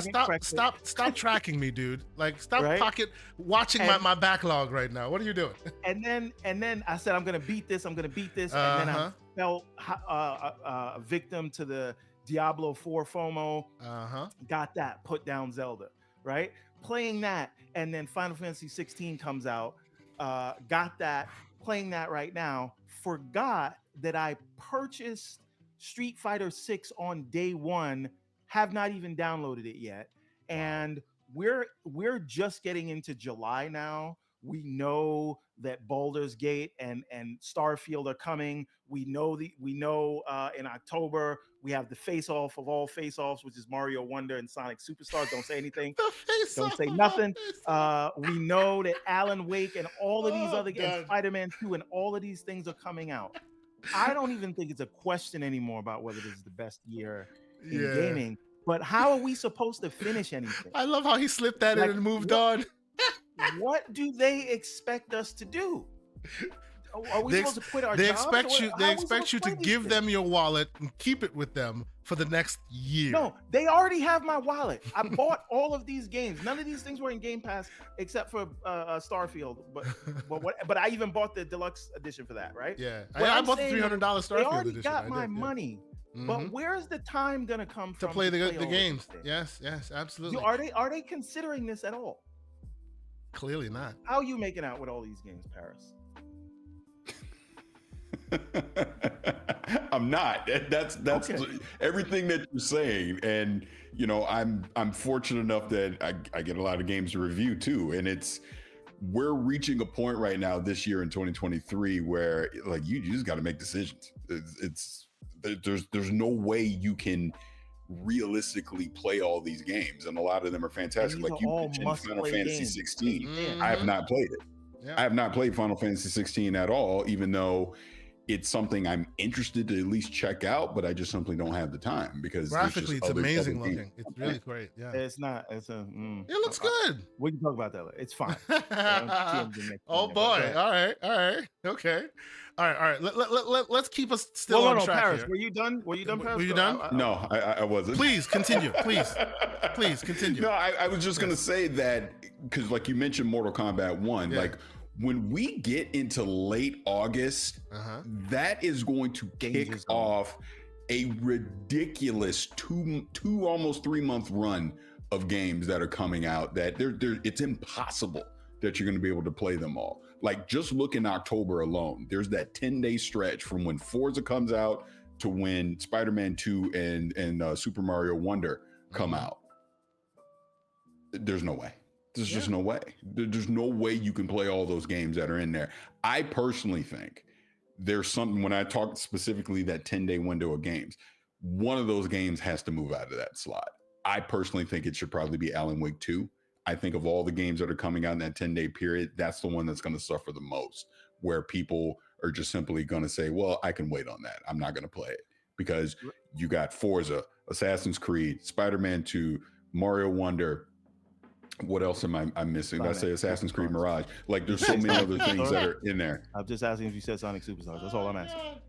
Well, that should probably move out too, personally. Yeah, you know, come on. Personally. No, I'm just kidding. But to the point, yeah, Sonic is coming out as well. It's too much. There's too many games in that condensed window. This feels like, was that 2016? I can't remember the exact year. It's the year when I think it was Battlefield 1, Titanfall 2, and Call of Duty all came out within like a 10-day period. And guess who lost? Titanfall 2. Like, why did you ever put that game out? And to this day, years later, people are still bemoaning the fact that they sent Titanfall 2 to go out and get killed by itself. Let me tell you. This may happen with other games of this year. Go ahead, everyone. Flintlock was a huge game that I'm really looking forward to. Right, I love the way the combat looks. Whoever the team that's working on it, their Twitter is great. I just super excited about that game. They said, listen, development, whatever, small team, we have to push the game to 2024. And I was like, thank God. Right? Because even Lies of P is cooked. No, that game's coming out like a couple of days before or after Starfield and Baldur's Gate. And it's like, I'm super excited for that game. There's no chance I would touch that thing this year. Right? Lies of P just can't get the attention it needs. It can't. The best thing that could happen for that death row, that Shadow of the Valley of Death in October, is some of those games move to next year, because I'm just saying, this is me selfish. This is selfish Everborn talking. I'm not going to get to half of these games until 2024 anyway. Anything that gets delayed right now is music to my ears, except for Starfield. But anything else, please do me a favor. Isn't that a plus for you though? Aren't you the one that says if you wait long enough, you get the best rendition of the game bug-wise and monetarily? By the time you get around to it, maybe they might be on discount. It's a good thing. I buy all of these games on day one. Maybe that's your mistake. That's the mistake you make. All right, let me recatch up on some of the super chats. That's the Everborn curse. As soon as I buy a game, right? Because I usually buy them late. It shows up on Game Pass. Or it drops on sale. Happened to me with Need for Speed, sir. The minute I bought it, it showed up on Game Pass. It showed up on Game Pass like 3 days after I paid for it. $29. It is what it is. We all get it. Enigmatic Dreams, the $5 super chat saying, and thank you, sir. Enigmatic Dreams, always great to see you here. He says, it's ridiculous that people hype only one platform. I prefer the Xbox, but as a gamer, I will play anywhere if there's a game. I want to play as a gamer and I win. And I appreciate you for saying so, sir. That is why on this show, we are gamers first. You can enjoy any plastic you want. I tend to consider the platforms now more as my entry method, and more often than not, I play on PC. But still, it's good that anybody plays where they want and the options are there. Now, this super chat I think is super interesting. Mr. Lucius August is here with a $5 super chat saying, speaking of helping each other out and not putting each other down, I'm shooting my shot and asking Paris to get Everborn or Kay Asante on the Xcast. I will double that and say, we need to see Everborn Saga explain the ABK deal on a grander scale. Sir, if there's ever been a person to be brought to a bigger stage, I present to you Mr. Everborn Saga, ladies and gentlemen. Okay, I'm gonna say this right now, and I'm gonna speak for Mike and Gary when I say this. There you go. I'm gonna look dead in the camera when I say this. There's no way in hell I'm gonna have you come on Xcast and talk about that freaking Activision deal. No, you come on, but not talk for about that. Talk about something else. Talk about something else. Absolutely. Oh, and you're muted, sir. And he's still muted. I said, sir. Paris, There you go. this is when you bring me on. When Xbox inevitably announces Sega. that Sonic is coming home. Yes. That is when you bring me on the Xcast. I missed it because both of you were talking to No. what? I said you bring me on the Xcast when Xbox announces that Sonic is coming home. But what do you mean? Sonic's already going to be on the Xbox. No. I mean, Sega acquisition. That's what you bring me on the Xcast. Okay, for. let me look dead in the camera again. Mm-hmm. I'm gonna speak for Mike and Gary and say there's no way in hell I'm gonna have you come on Xcast and talk about acquisitions. It's nonsense. I'm not doing that. And by the way, Paris, if that were the case, you probably would not want him on because the size of his pimp hat would cover the entire screen. You wouldn't even see everyone's side. So let's can we please pivot into the Sonic thing really quick? Yes. Because I want to be on the record about something. I want the Sonic smoke. Be on the record. I want to be on the record. Yes. Sonic is an iconic franchise. It's been around since the 90s. I played it, loved it, all that. There's nothing wrong with Sonic. Absolutely nothing. It is a highly enjoyable, like when Sonic Superstars comes out, I'm looking forward to playing it. I got to play it at Summer Game Fest. It's going to be great. No issue with that. Mm-hmm. But oh boy. To compare Sonic to Mario is like comparing GoBots to Transformers and saying GoBots is better. Okay. That's it. Now, I would like to say something. So here's the thing. I don't know if you know about Sonic's recent meteoric rise, and I know the Mario movie did $1 billion. Blah blah blah. Chris Pratt, sure, right? Everborn, you have 5 minutes. Go. Sonic has never been as popular as he is today. He's never sold more merchandise. People love the movies. They can't wait for Shadow to show up in Sonic 3. You got the Sonic Prime TV show. You got a Knuckles show coming out on Paramount Plus. On mobile, Sonic has been downloaded over 1.5 billion with a B times, right? Everyone since Sonic Mania has been asking for a 2D Sonic with the old school physics. That's the important thing here. Sonic the Hedgehog 4 did not have that. People have been asking for 2D Sonic with the old physics, not boost engine Sonic, right? This is 4-player co-op. This is multi-platform. And people think that Sonic can't beat Mario. He did it in the 90s. I believe he can do it again. And Mario is only going to be on a single platform and Sonic is going to be everywhere. I think it is possible. Okay. And I think people are sleeping on Sonic because of the dark years where the previous head, 'cause this is another thing people don't know. Hiroki Satomi is the son of the previous Sega CEO, right? And he did not care. He would license Sonic out everywhere. This is why you saw all those bad games. But now, since his son's taken over, you've seen the Streets of Rage 4, which is universally loved. You've seen the Yakuza Like a Dragon series blow up bigger than it's ever been. Atlas is at the height of its powers.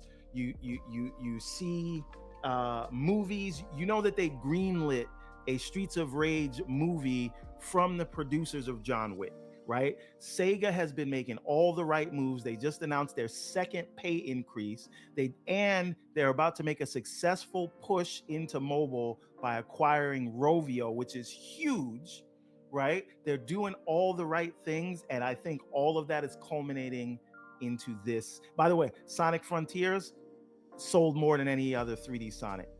And it's going to get a bigger budget for the second one. And this one, they know what they have on their hands. They're moving with a deft hand at the wheel, and it is a real chance for Sonic to hit the stratosphere. And I think it's going to happen this time. I have one question. That is my most one question for you, and I will let Paris respond. My question for you, Everborn, is why is it that you have not reported as an agent of Japan? Because clearly the hand is in your pocket. Clearly, oh, absolutely. Is there Illuminati? Is there a like what do you call it? What the hell do they call it? Talking track off screen that you're reading from to getting all your talking points? Because you had deep cuts, sir. Or is there a mic inside your headset feeding you the details you need? Because ladies and gentlemen, this man he's a student of the Blue Hedgehog. Paris Lily, what are your thoughts, sir? So Everborn, are you done? For now, yes, for now. Okay. So in the great words of Samuel Jackson in 1994 in Pulp Fiction, allow me to retort. Please, sir. Okay. You've lost your damn mind. I'm just going to say that. Okay. All right. Up front. You've lost your damn mind. I am wrong. I gave you room. Let me get it out. I'm sorry. Go ahead. I gave you room. That's why I asked you if you were done. But you've lost your damn mind. Now, I can respect and I appreciate the dedication. I do. I really do. I genuinely do.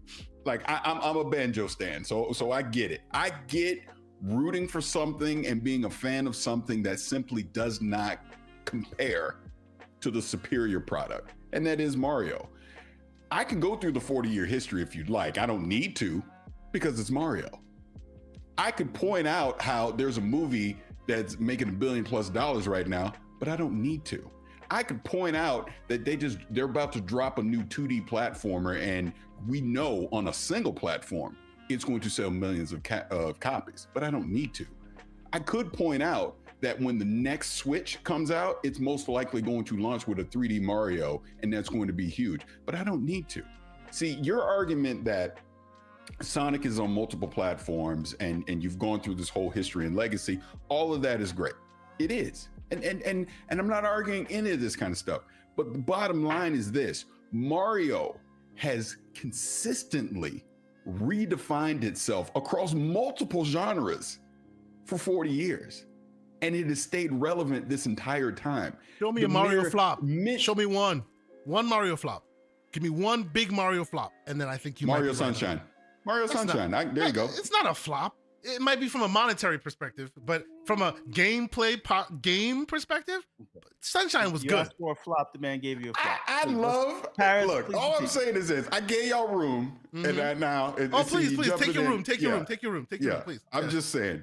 Please. You wanted to know what a flop was. I gave you one. I think it's Mario Sunshine. Sure. But my point is this: Mario, since we're going there, defined the platform genre. It did.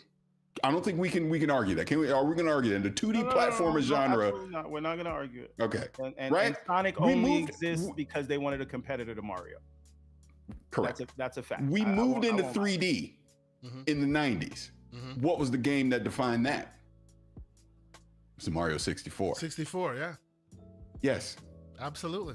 And And since then, Mario has spurned characters that started out in that game now have their own game. Yoshi has defined himself. Wario has defined himself. Luigi has defined himself. You just saw it. They're remaking Mario RPG, topping the sales charts. Peach is getting its own game. All that.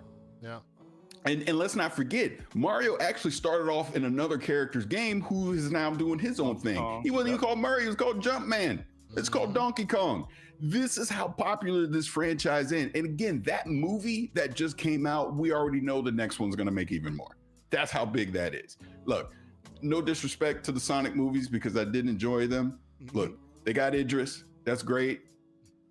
But those movies simply do not compare to what we just had with that Mario thing. The fact that myself and my kids could all identify with everything that we saw in that movie was so identifiable is why Mario is the superior product. It just simply is. And that is no disrespect to Sonic. Sonic is, like I said at the top, Sonic's great.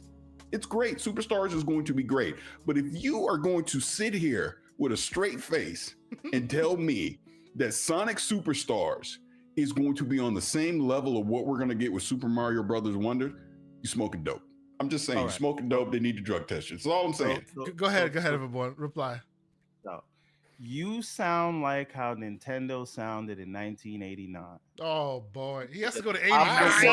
I sound like Nintendo has been for the past 40 years with this character. That's what I sound like. That's cool, but there was a time when Mario was on the top and Nintendo was on the top, and they were literally a monopoly, and they were telling developers, if you work with the competition, you can't work with us, and blah blah blah. They were doing all of that stuff, and Mario was on top of the world. And then the blue hedgehog came around and said, hold on, you don't just get to run the tape, right? We saw this happen in the 90s, right? We saw the marketing campaign, and we saw Sega take market share and become the market leader from the Genesis. Because guess what? Those Sonic games sold more. The Genesis sold more. The Genesis was the market leader for the 16-bit. I have to interrupt you. I have to interrupt you on this point that you're making. You are literally living 30 years in the past. No, that's fine. What about in 2023? History may not repeat itself, but it rhymes. And so everybody is talk about digital technology. Talk about digital technology. Analog is in the past. Continue. Because this is the way it's always been. That's the way it always has to be. And I'm saying, not today, sir. So what I'm saying is, why not today? Specific, because we're making a very specific wager here, which is in the launch month. They come out in the same week. So when we get that NDP for Sonic and Mario Wonders, Sonic will be on Sonic top. is one slot higher than Mario. It will not. Mario will outsell it 2-1. Okay, that's fine. You just better hope. I don't need to hope. That's what's going to happen. The K-Santes of the world, the Slow-Mos of the world, the Paris of the world, the Sav, and the Iron Lords. You all better hope that I'm not right, because you guys will never hear the end of it. We don't hear the end of it now, and you're wrong. Here's another thing. Here's another thing with that. When we talk about brands, right? When we talk about things being intellectual properties, it is safe. It's safe to say in what you're talking about in that window, what is the most identifiable IP that's going to come out in that launch window? So that's a very good question, but because you say what you're going to say, because I don't think you think. I'm thinking something else. But go ahead. Okay, go ahead. But I don't think it is easy to say that Mario is hands down more recognizable, because if you go into a Target right now, right, I guarantee you're going to see more Sonic merch on the shelves than you will see Mario merch. That's a fact. You go Walmart, Target, anywhere, right? Sonic has more television shows, and it has more of a footprint on mobile, which is where all the kids are. So I do not know that we. So you're saying Sega is flooding the block with that IP, and that makes it more relevant Just because Sega's flooding the block with that IP no, doesn't make it more relevant. Asked, and I rudely cut him off, so I apologize, Paris.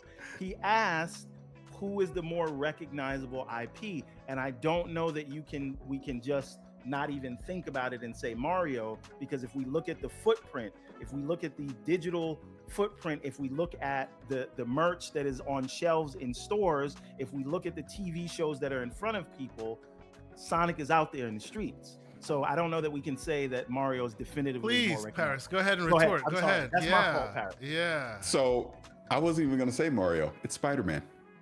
Oh, well, that's different. Spider-Man is actually the more recognizable IP. Not to mention coming off of Spider-Verse, it damn sure is, especially with Miles Morales being in the game and being a prominent character. So of the three, Sonic, again, I'm just keeping this a buck, is a distant third in that race that we're talking about here, because Mario Spider-Man is the clear cut.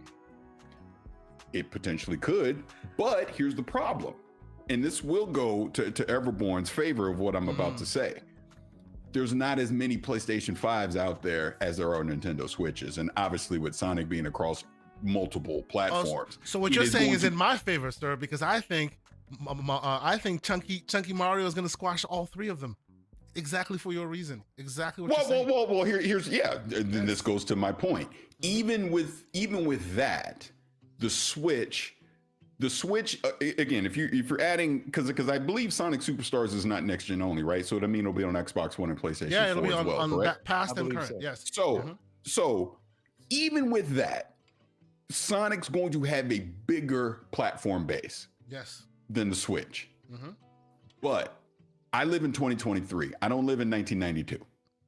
And what I've been saying is, when you talk about recognizable IPs, Spider-Man is the clear-cut number one in that, and there will obviously be a huge audience for that. Like, I think none of us can deny that.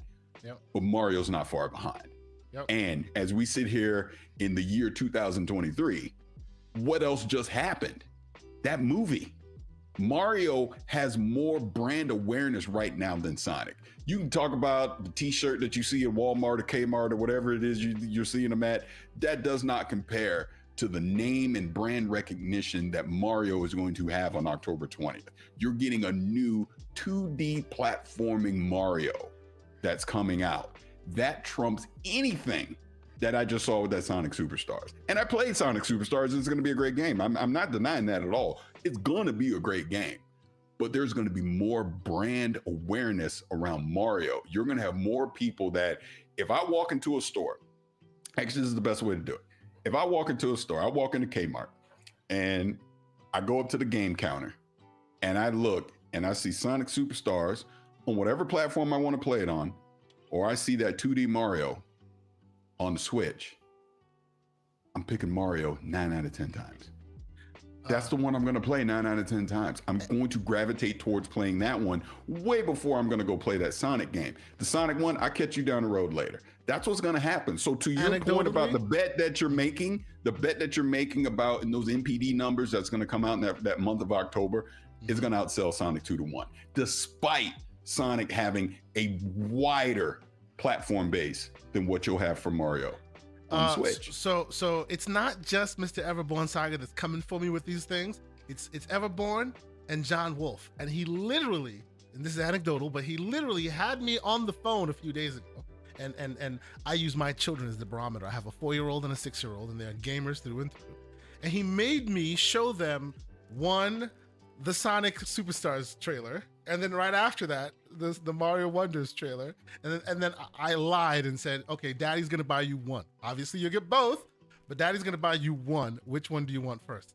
Let's just say, in my household, it's not looking good for you, Everborn. I'm just saying. They go, you're gonna buy us both of them eventually, right? I'm like, eventually, but which one do you get first?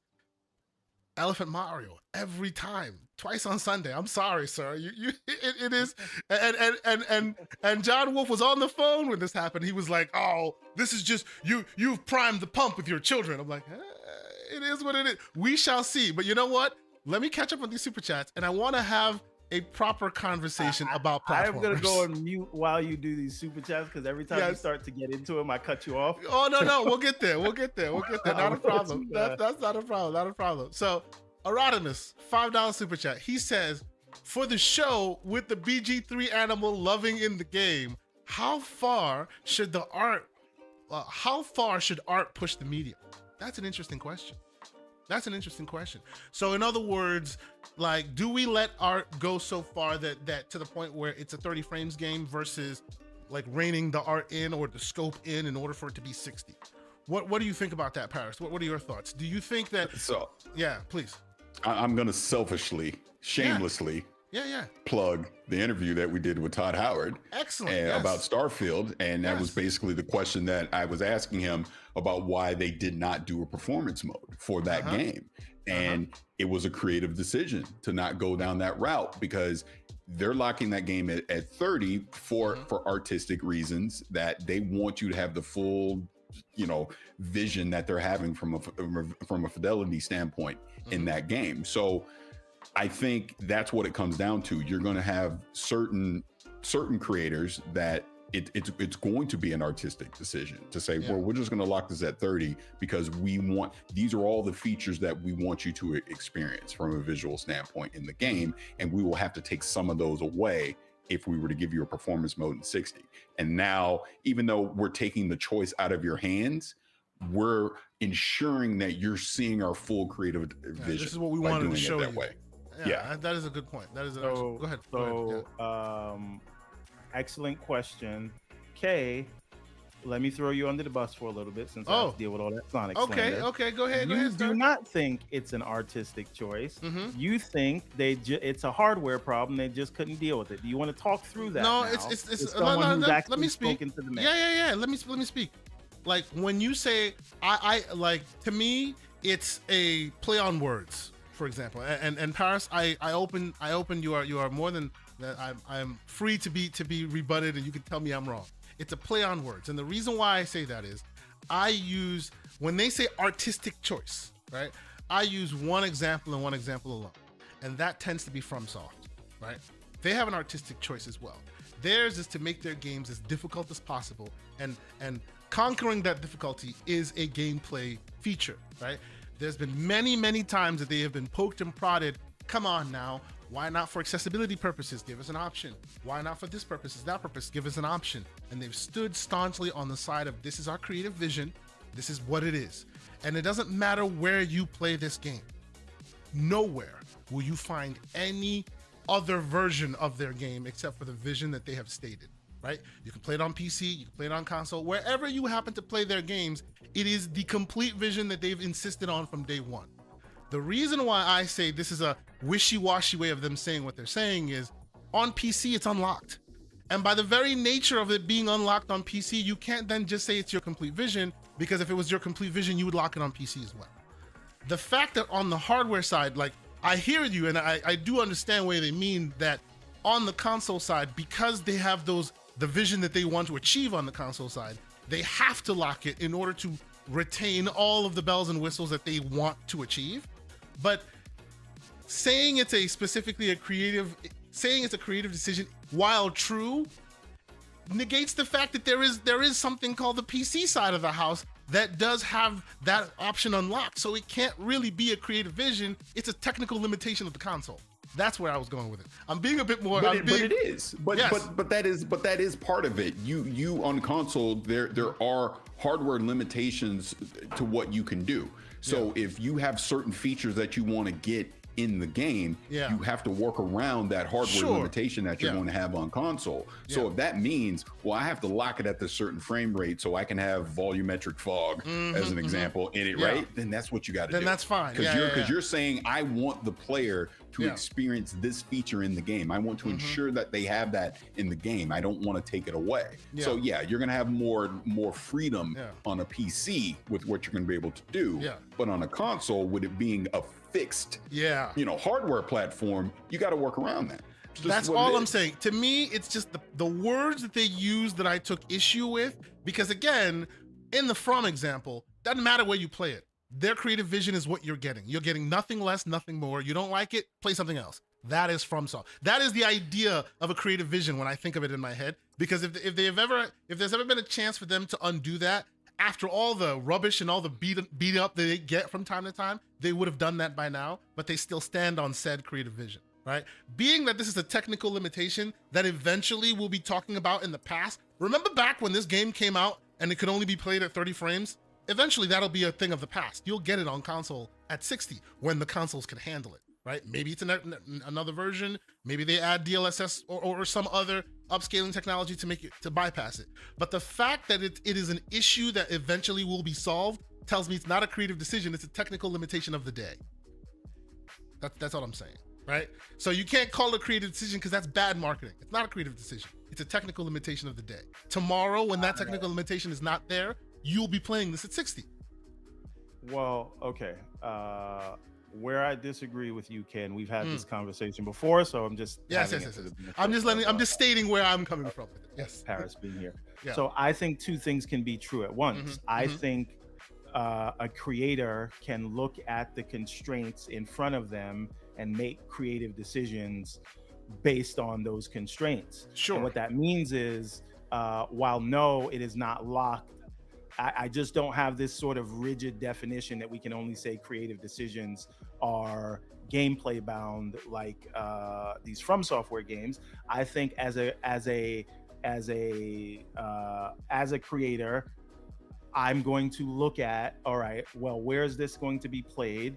If this is the platform it's going to be played on, I want to ensure that they have the right experience that I intend, and so I'm going to have to limit some things so that they can have that experience. As a creative, if I didn't care about that, I would say set it to whatever you want and let God sort it out. Let's move it out. Do 60 and whatever doesn't work doesn't work, right? But as the project manager or whatever the game director, if Todd says, listen, I want people to have a similar experience across the board in terms of gameplay, I'm going to have to sacrifice FPS on this specific endpoint. But the experience itself will still be the same. Sure, right? sure. And that's why I do hear your take is valid, and I'm not saying it's not. Like, and it is an interesting juxtaposition to think about. Like, where I'm coming from, it has always been very hardware focused because I'm a hardware guy. It is what it is. But I do take your point. Let me finish these super chats. We have limited time with Mr. Paris. Well, I want to get you last question on a topic I want to bring up, and then we'll let you go. Let me quickly catch up on these super chats here. Thank you guys so much for continuing to support us. A lot of great super chats here. Lucius Augustus saying, I inspire to be as bougie as Everbone Saga and Paris Lily. And it's said with a pinky in the air. Thank you, sir. Good job, sir. Very cool. Very, very good. And of course, not to be outdone, Mr. Hargi Chani back in here with a $5 super chat. Thank you, Hargi. He says, I checked out, let's see. I checked out the Tesla versus Caddy. I'm sorry. Caddy is leagues ahead of Tesla. And to be fair, way ahead of Benz and BMW as well. Well, there you go. You know, the man is supporting his American muscle. You know, it is what it is. He does that because he drives a Caddy, so he's a little bit biased. Of course, you know what it is. You know what it is. And then we have 99 Rukin with a $5 super chat. Thank you, 99 Rukin. He says, after the Activision Blizzard deal is finished, do you think that Microsoft makes a Xbox Smash Brothers, or after Sega, what would you want? Interesting. You know, we've talked about that, like a Smash Brothers with all of the characters. I don't know about Smash Brothers exactly, because that might not be really the style of Xbox, but like a first-person shooter with different characters from different genres, and that'd be cool. I think the next Quake Arena should be that. There you go. All the characters that were transported to this planet, so you'll have all the owned IP. So you'll get the Master Chiefs and the Marcus Phoenixes and the Joanna Darks, and they're all there. We want it, and it's like it would be like a hero shooter. And the heroes are from different companies. The heroes are from the different things, and because you know the legacy of Xbox is kind of like, you know, the shooter box. Instead of having it being a fighter like Smash Bros, have it be a hero arena shooter. Yeah, you're right. Have Activision's Overwatch team make it. Hargi Chani with another $2 super chat. He says, for context, I have an Escalade ESV plat with all the options. So yes, his bias is definitely showing there. Absolutely. Mr. MDJ with a $5 super chat. Thank you. He says, Everborn, wait until noon. Then I can get started with that Banjo versus Sonic drinking game. I think we'd have a different conversation if we started that Banjo conversation, because I think I have a feeling Mr. Paris Lillard would have a different side of that take, being that he is the Banjo stan. All right. Then we, of course, have the great supporter of the show, Mr. Gerald Mack in here. Thank you for being here, Gerald. He with a $5 super chat. He says, a lot of these so-called content creators have sacrificed integrity years ago. It's only toxic BS. Now shame on us for allowing it in our space. Sir, I completely agree with you. And we on this show and the communities that we like to champion, we like to downplay it. We like to, call them out when they talk that BS and then move along. So we appreciate you with your kind words. I wholeheartedly agree with you. Slow-mo backslap with a $5 super chat. He says, so many people gonna have Everborn's knees this holiday that I don't even want a full knee. I'll just take his withered, ravaged ACL. Oh my God. We're getting morbid with this ridiculousness this Saturday morning. All right. Like Jesus, what are we doing? Jax82 with a $2 super chat. He says, I got the Sonic collection.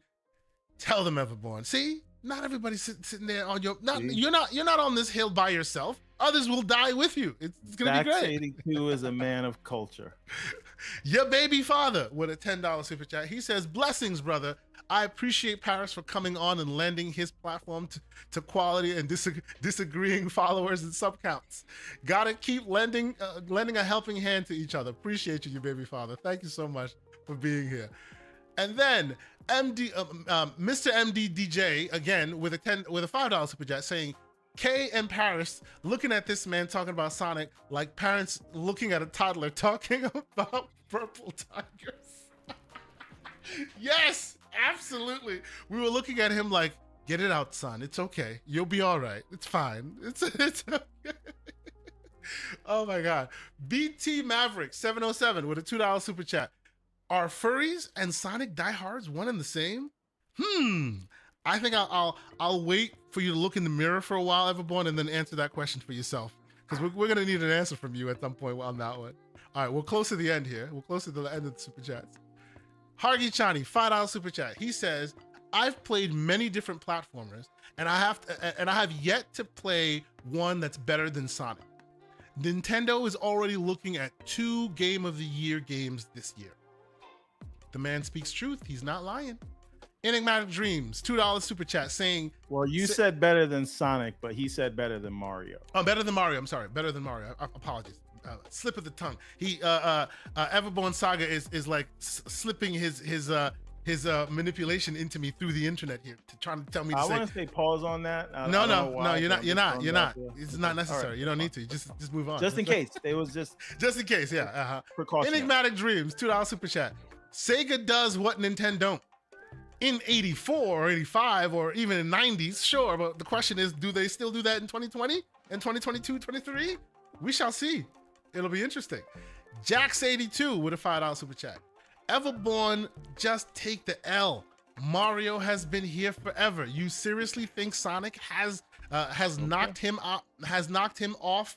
He didn't beat him in the Olympic Games now. Come on. Yeah, even in the Olympic Games, Mario beats Sonic at running. How is that even possible? Come on, what are we doing here? That came out on a Switch, that's why. Corey Tidwell with a $2 super chat. COD will sell more than all of them. Yes, because it always does. We're not talking about COD. Right yes, no, we're not. James Thomas, $5 super chat. But look how poorly optimized FromSoft games are. True. We're not talking about their performance though. We're talking about their creative vision in what they want to give you. And whether you like it or not, they give you hard as rocks games. And if you don't like it, buy another game. That's what I mean by creative vision, right? That's what I was trying to say. So, Cybernox, salute to you, good sir, with a $2 super chat. He says, awesome show, gents. Everborn, not like this. Huh? Even your man is not standing with you right now, Everborn. You need to rethink your life. with this whole Sonic All right. Sonic Let's put a pause on these. Let's put a pause on it, and let's. That's right. That's right. Absolutely. Our welcome. Yes, we're not overstaying our welcome. But all right. So the last topic of the show that I wanted to talk about, because the last time Paris was here, we were talking about RPGs and what is an RPG in today's modern day, and people are fighting about them and this and that. And me and Everborn were talking in the DMs and actually on phone, and this led to a very interesting conversation because, of course, we've been talking about this Mario versus Sonic thing. Oh, the two platformers, the big heavy hitter platformers. So I started doing some light research. I just started looking around to see what people think when they talk about these things, because we talk about them pretty often and we use these parlances as if they are interchangeable and everybody knows them. But when you say best platformer of all time, you'll get Rayman Legends, you'll get Shovel Knight, you'll get a bunch of Marios. Maybe you might even get some Sonics in there. Hey, who knows? We're debating that, right? What you won't get is Doom Eternal. Ain't that a platformer? Or is that platform elements? What you won't get? Yes. Stop. Hey, but I will argue, if you've played Doom Eternal to its fullest, it has got Mario levels of platforming. It's not a hey, little side thing they threw in. There are whole sections of that game dedicated to traversing this world in the most platforming game imaginable, okay? How about Jedi Survivor? The most platforming of platforming games. You'll spend an hour just trying to traverse certain things. They have taken it very far. So the question I ask is, right, we were talking the same about RPGs. We could talk about platformers. We could talk about all these other genres. What are the minimum requirements that make them what we know them to be? Because I would argue that those two that I've brought up have strong platforming elements, to the point where they're not just elements, right? We always talk about, oh, you threw some elements of RPG in. It's not an RPG, it's got RPG elements. I would argue that Doom Eternal is not just platforming elements.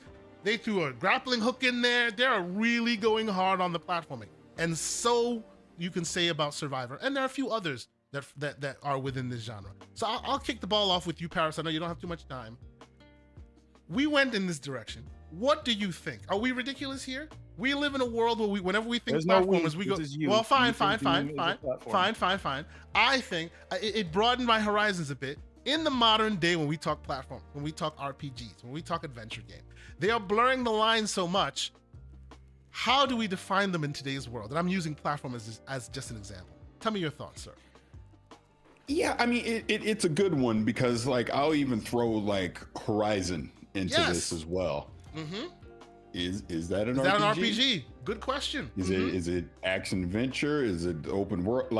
How do you define it? So I do think the lines are getting blurred somewhat.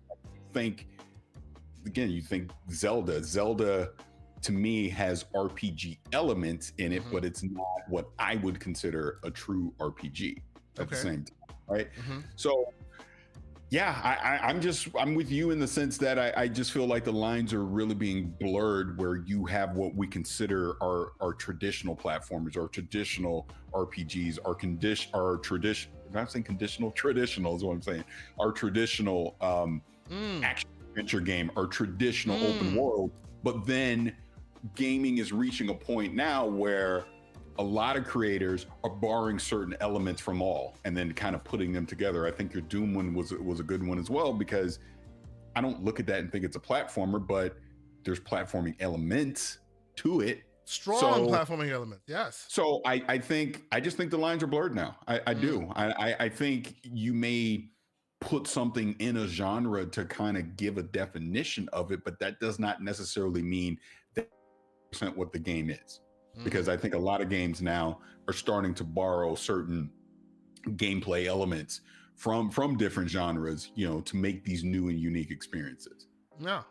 Hey, I like the point you made there. That was a very interesting take, especially the way you said it, because myself and everyone have been talking about it when we were talking about role-playing games. We have JRPGs, we have CRPGs, we have all these various RPGs, right? I analogize that as you have a car, they're called cars, but you got your SUVs here, you got this variant here, that variant there. They're all still known as cars. Maybe, are we at a mature level in all these genres now that, to your point, you have TRPGs, traditional platformers, T platformers, and Well, various that's the classic subgenres, RPG, like or the CR. Baldur's Gate stuff. Exactly. What do you think, Everborn? Like, again, we use these genres to define a lot, right? We define our accolades, we define a lot of those various things.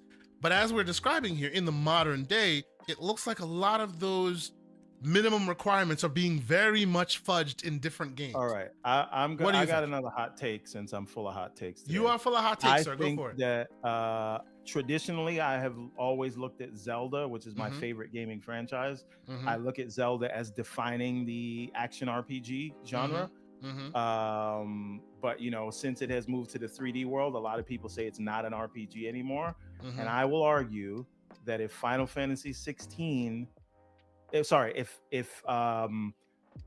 Tears of the Kingdom is not an action RPG, then neither is Final Fantasy 16. And by the way, while you have this conversation, if I am wrong, someone explain the difference to me. Real quick, you're looking at a at a Google search of the best RPGs of all time. It aggregates all the various sites and gives you all of the responses, just like as an aggregate of it. In the top, I don't know how many of these, there are lots. Not a single one is Zelda. This tells you that this is from IGN poll. This is from all the various sources. Obviously, each of them individually may have Zelda on there, but as an aggregate, the top one seems to be The Witcher 3. And there's nowhere on this list do you see, and the lowest one on the list, Jade Empire. Okay, so what is the difference between is it the hit points? What? This is what I'm talking about. What are the minimum let me requirements? Ask Paris, because Paris has to go. Yes. Paris, this is my Kay gave you his question. This is my question to you, and then we will bid you farewell for now. How do you define an RPG? Because I think Zelda, Tears of the Kingdom, and Breath of the Wild is an action RPG.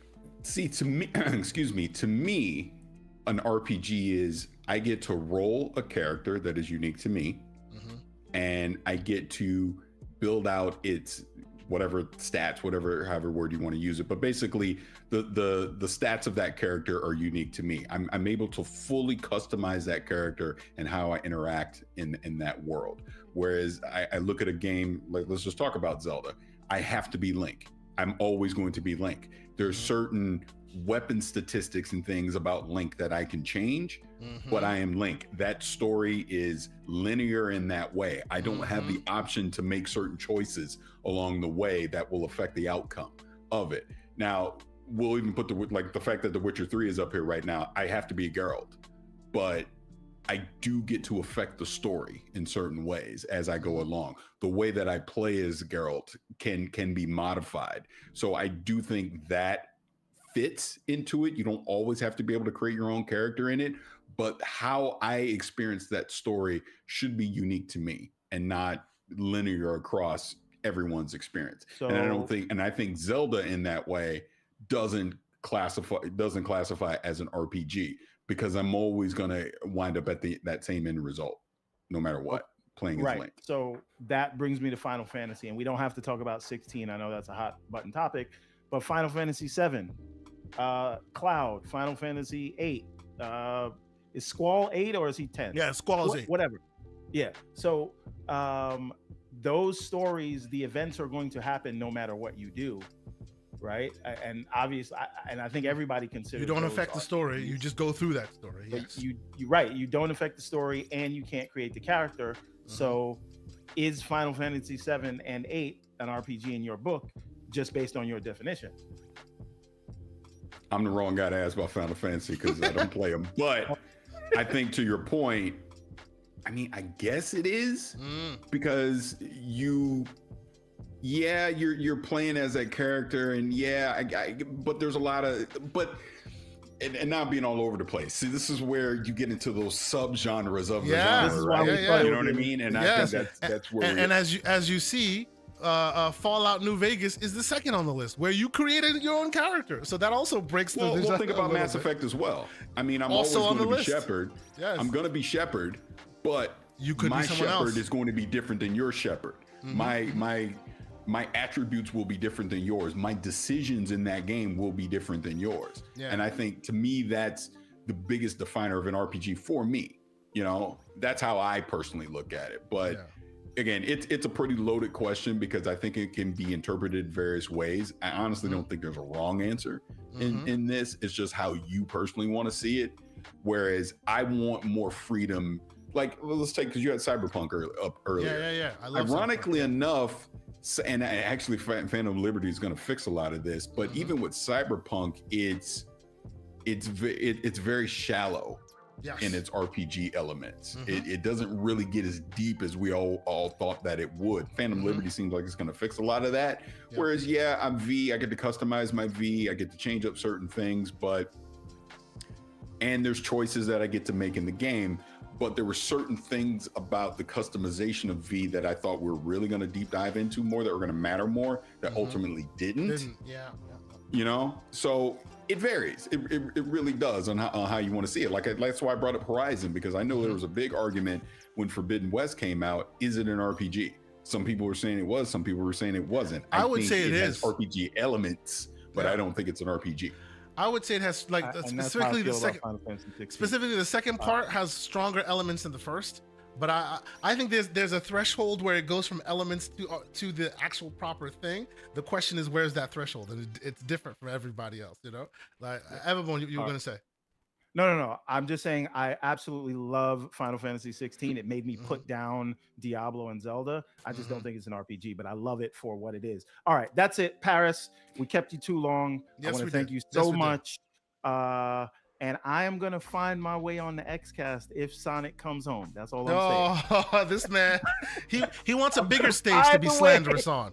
That's what he wants. He wants a bigger stage. No, and let me say this before I get out. First and foremost, thank you both for having me on. I really appreciate it. And you know, like I said, I lurk in the chat all the time and troll and all that. So I do appreciate you having me come on. But to your specific point about XCast, and I'm being 100% serious when I say this, is I would love to have both of you gentlemen on. The whole point, because Mike and I talk about this all the time, we want to have a variety of different people come on that platform and be able to talk about your show and be able to expose it to a bigger audience. That's the whole point of us doing this. I mean, we've obviously recently had some very high profile guests come on, but as we get back into, you know, because now it's crazy season, right, with a lot of releases.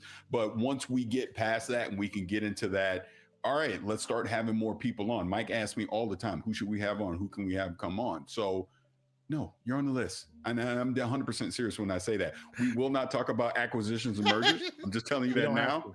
But I would love to have you on. I will bring up Sega, but we won't talk about acquisitions. Yeah, if you say Sega, if you're not bringing up Sega, then you might as well, like, not have him on, because he will say it at least once. Every show. And that's fine. And we can have Tesla talk on there. Hey, look, you might not want to come on if Gary's on and talk about Tesla. I'll just say that. Oh yeah, that'll be an interesting debate. I would look forward to that one. Oh boy. he hated his Model X with a passion. But on the real though, man, I appreciate you both having me on. Fun conversation. Again, this is all in fun. We're just having fun. Absolutely. With this, and this is why I love having these kind of conversations. But yeah, absolutely. Would love to have both of you gentlemen come on XCast at some point. I think it'd be great. Thank you so much. No, it is awesome having you on. Oh, go ahead, what you were saying. No, I said they all know where to find you, Paris. But tell That's them right. more. Yes. Please. Oh, sure. Well, yeah. Look, depending on what damn social media platform you're on these days, but it's Vicious 696 wherever, Twitter, teeth spilling, whatever they call these platforms these days. I don't even know anymore. But yeah, Vicious 696 on social media, and then I'm on Kind of Funny XCast, and I'm also on Gamertag Radio. Find me there. Thank you so much for being here, sir. It has been a pleasure. Hopefully we can have you back on at some point. You now have the keys, sir. Whenever you feel like it, you jump in the chat. You're like, hey, I need to come and put Mr. Everborn Saga in his place. You are always welcome, sir. Don't worry, I will. Don't worry, I will. Just like I said on Twitter, Everborn with this whole Sonic thing, it's like you go into Payless and you get the fake Filas and you think, nobody's gonna notice. It'll be the same. It's the same thing. He's talking about the FUBU, son. He's talking about, and I rocked them. You think the FUBUs are like Air Forces? Nah, man. The FUBUs is good, but they know Air Forces. Remember the Patrick Ewings? Anyway, yes, I remember. Have a good rest of your day, sir. But listen, yes, really super. Thank you for coming. It's great, and we use the same link every week, so you can literally just show up. Jump in. All right, when you say some nonsense, I'll be here. For sure. And I'm ready for the smoke. All right, y'all have a good rest of the show. Thank you, sir. Have a good one. All right, later. And that, ladies and gentlemen, was the man, Paris Lily. Thank him so much for being here. Thank you guys so much for all the great super chats and things. Mr. Everborn Saga. Wait, do we owe super chats? Because I feel like we do owe a few. We do owe just a few. And then I we'll will finish those. Yes, absolutely. Do those because I don't want to lose track. Absolutely. Yeah, no, you are absolutely right. So the last super chat we spoke about was the man Cybernox with his $2 super chat. So the next one is another one from Corey Tidwell. Thank you so much with a $5 super chat. He says COD outsells them. COD outselling them is obvious. My point is that it will take sales away from other games. Parents aren't buying $4 $70 games. Sir, on that, we agree. I don't think that there is that thought that it will steal some sales from others. They won't have to when COD and Sonic go into Game Pass. But go ahead. Yeah. No, he makes a point, right? But that to me spells more goodness for Mario, because chances are, your COD players aren't worried about Mario. You're right. Chances are, if Mario is a factor in your equation, you already have a Switch, so you don't have to worry about that. I think all that stuff bodes well in favor of Mario because it'll take sales away from the other game that's on all platforms. I don't know. We shall see. I might be wrong, but we shall see. Enigmatic Dreams, $2 super chat, and he says, yes, Sega does VC because most Nintendo IPs don't talk. That is true though. They literally don't talk. They're usually silent protagonists. They're usually beep, beep, beep. They don't talk. So I guess it is true that Sega does what Nintendo don't, because they don't talk. That's funny. All right. JD Gamer with a $5 super chat. Thank you for being here, JD. He says, after Xbox buys Sega and NetherRealm, I want a new fighter mega mix with all the relevant IP supported. Shout out to Paris. Sir, that is a great idea. I was thinking of that when we were talking about, hey, it could be Smash Brothers, or maybe it's a hero shooter. What about, how about you get Mr. Ed Boon in Pocket and you make your hero fighter? They've already shown how successful that is. They did it with the last MK. They put all the 80s heroes in that game, and they made it successful, right? Imagine doing that, but with different Xbox related IPs. That'd be really, really awesome. That is the last super chat. If that comes to fruition, I don't want it to be Killer Instinct 3, because I want it to be a mashup of something new. Yeah. So just putting that out there. Now, Paris is gone, and we didn't talk about ABK out of respect, but if you want to bring it back up, I'm down. No. I want you to tell me, this will be the last. I know you have some bullets in the chamber still left before we adjourn. What are the last bits of news related to ABK while we wait for this Judge Corley decision? So, the biggest question that I have about there's two pieces. There is the world where the PI is granted and where it's not granted, right? And I'd like to just briefly talk about both worlds for me. Please. In the world where the PI is not granted, and I'm interested in what the chat thinks about this, and don't answer what you want to happen, answer what you think will happen. Now, if the PI is not granted, does Activision extend the deal so that they can wait for the CAT decision? Because closing over the UK right now would mean you're disregarding all the goodwill that CAT has given you, right? CAT expedited the thing. CAT cursed out the CMA on your behalf. They've been slapping hanif you close over it, would you be disrespecting them? That is a very interesting question. Yeah. And it's not like a matter of disrespect, but if obviously the deal is dead if the PI is granted, because now you're in limbo for an undefined amount of time. If you say that but if you don't get if the PI is not granted, you can close anytime in the US. And if you just wait for the CAT decision, right? You can say, listen, we just need to extend this thing 3 months or 6 months. That's a finite period of time.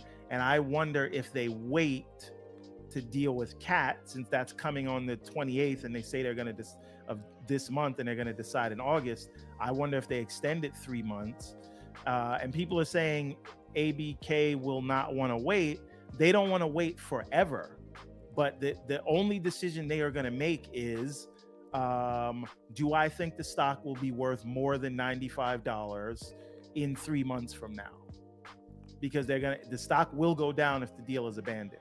Yeah. Right. Not saying it can't make that up, but will they be able to make it up in that amount of time, extra months? Mm-hmm. And if that answer is no, I think they extend. Then wait. Right. Yeah. They're not in this because they care about Xbox versus PlayStation. They care about it because of their portfolio. So I think that there's a possibility that they extend it for 2-3 months just to let Cat do its thing. And if they ultimately have to close over the UK, you will, but why not give it another 2-3 months? So what does the chat think about that? What do you think about that? And then I'll go to the post counterfactual work. Honestly, I do agree with you. And again, as you're saying, you have to put the what they should do versus what you want them to do hat on. What I want them to do, I want them to cut bait and move forward. That's what I want. Why? Because after seeing everything we've seen, after hearing all the background information, they are as aggressive as we want them to be. I want them to apply that aggression elsewhere, because this is a slow moving train. I want you to, I as a gamer want to see that aggression applied to other more lucrative targets, your Segas, your smaller, more approachable targets that can get turned around quickly, right? That's what I want as a gamer.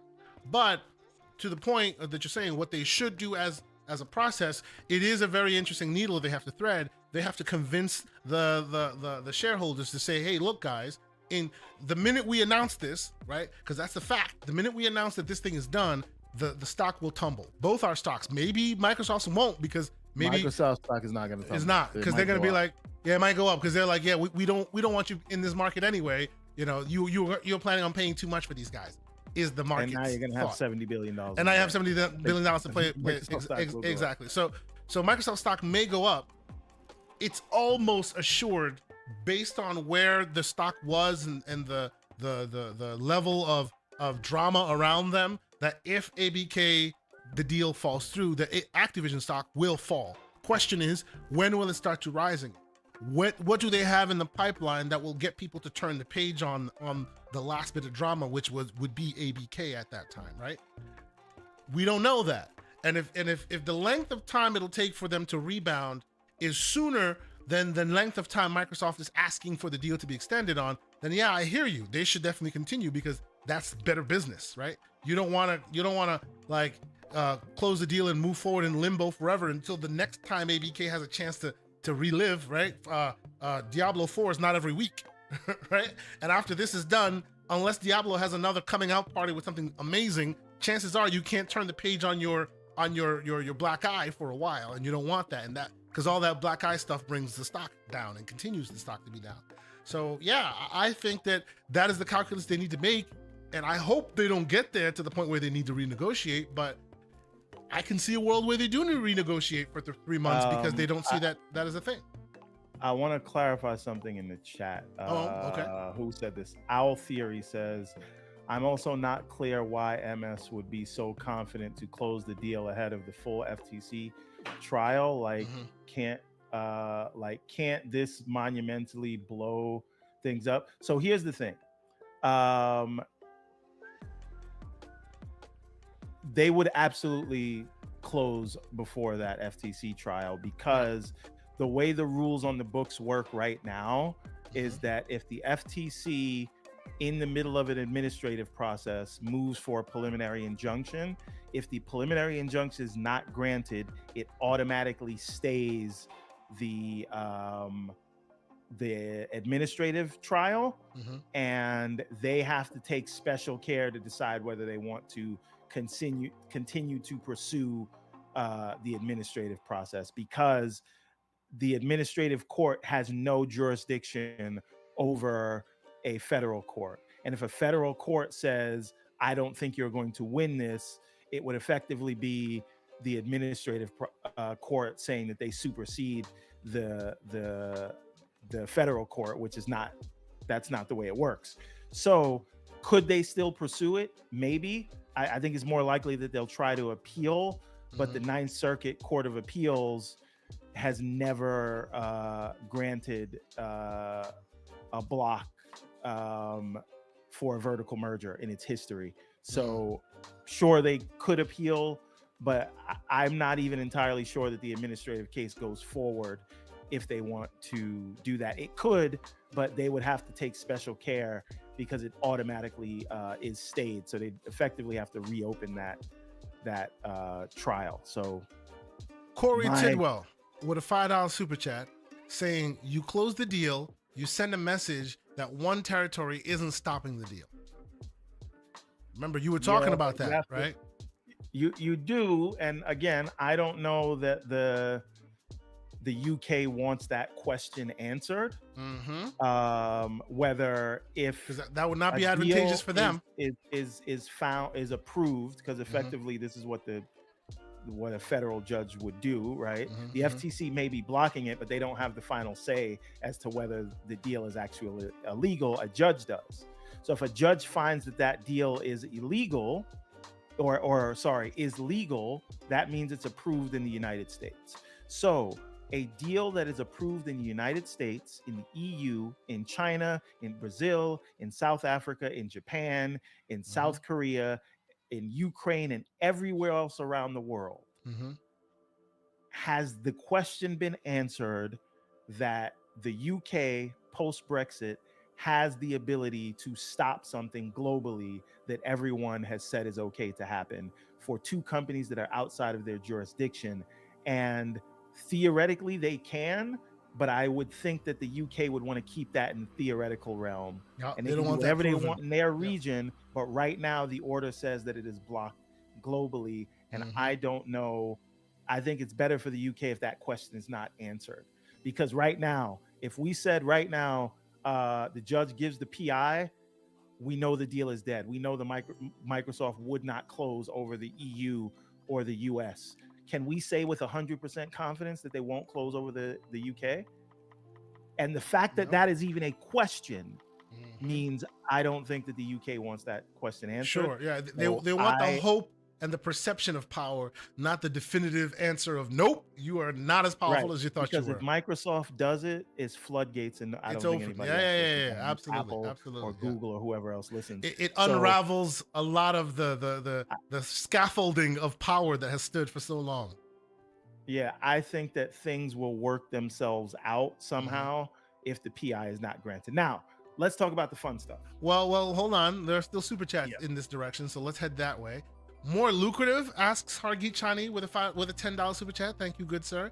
He says, ABK generates like $9 billion in revenue, multiple billions in profit. Tough to find anyone more lucrative. Also, if the PI is granted, they may not be able to buy anyone over the threshold. That last point there is very apt. It feels like they're fighting the good fight here. Feels like they need to establish, well, this is what many are saying, and there's a point to be made there, that if you have a righteous case to make and they're still somehow blocked, that means you've ceded ground and set up very bad precedent. So just by the very nature that they have a good case to make here, they need to fight that good fight. So says Hargeet. What do you think? I think that ignores the fact that ABK is literally the largest independent publisher outside of Tencent. Right? Sure, but does that mean that if you're buying a huge monster publisher, that's a no-no? That should be the precedent that's set? That's fine, that's the question, but who else right? No one is that big. So what I'm saying is I don't think the Ubisofts or the Capcoms or the Squares will meet that threshold, or the Sega of the world will meet, because remember, in order to bring a case like this, there are certain thresholds you have to meet. Yes. And for this to even be a thing, they had to artificially limit the market, and they are able to do that. That's wait a minute, right there. Let me thread the needle. Let me thread the needle. Go ahead. There is no market that you could limit to for something the size of Ubisoft or Sega. What are you going to say? They have a monopoly on blue hedgehogs? Right? You can't, it's not a they have a monopoly on Sega stands. AKA F1 Saga. No, I hear you, but the point you're making is also your own worst argument.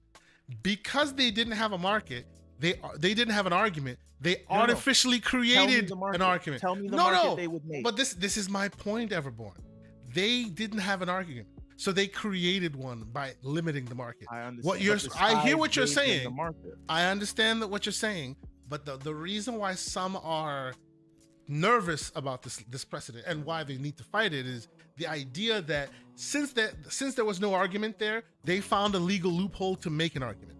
And just like they did before, they may not be able to find the same legal loophole to make the same argument now, but because they are in that business of putting the cart before the horse and making and calling the balls and strikes before the case of the matter is dealt with, like they're seemingly doing now, people are worried that if you don't stop them now, they will do the same and find different arguments for the different situations that come up, whether it be for Sega or something else. Yeah, this argument won't work, but they'll find another wishy-washy argument next time for that purpose. That's the fear. That's fine, but I believe that ignores the fact that all of these same regulators who we say will just make something up because we think they don't like Microsoft, right? For some reason, it ignores the fact that they allowed Microsoft to buy Bethesda, and they allowed Microsoft to spend $20 billion on Nuance, and they allowed Microsoft to buy Xandr with the same people in office. So again, they didn't bat an eye when Sony bought Bungie. Okay, but so maybe the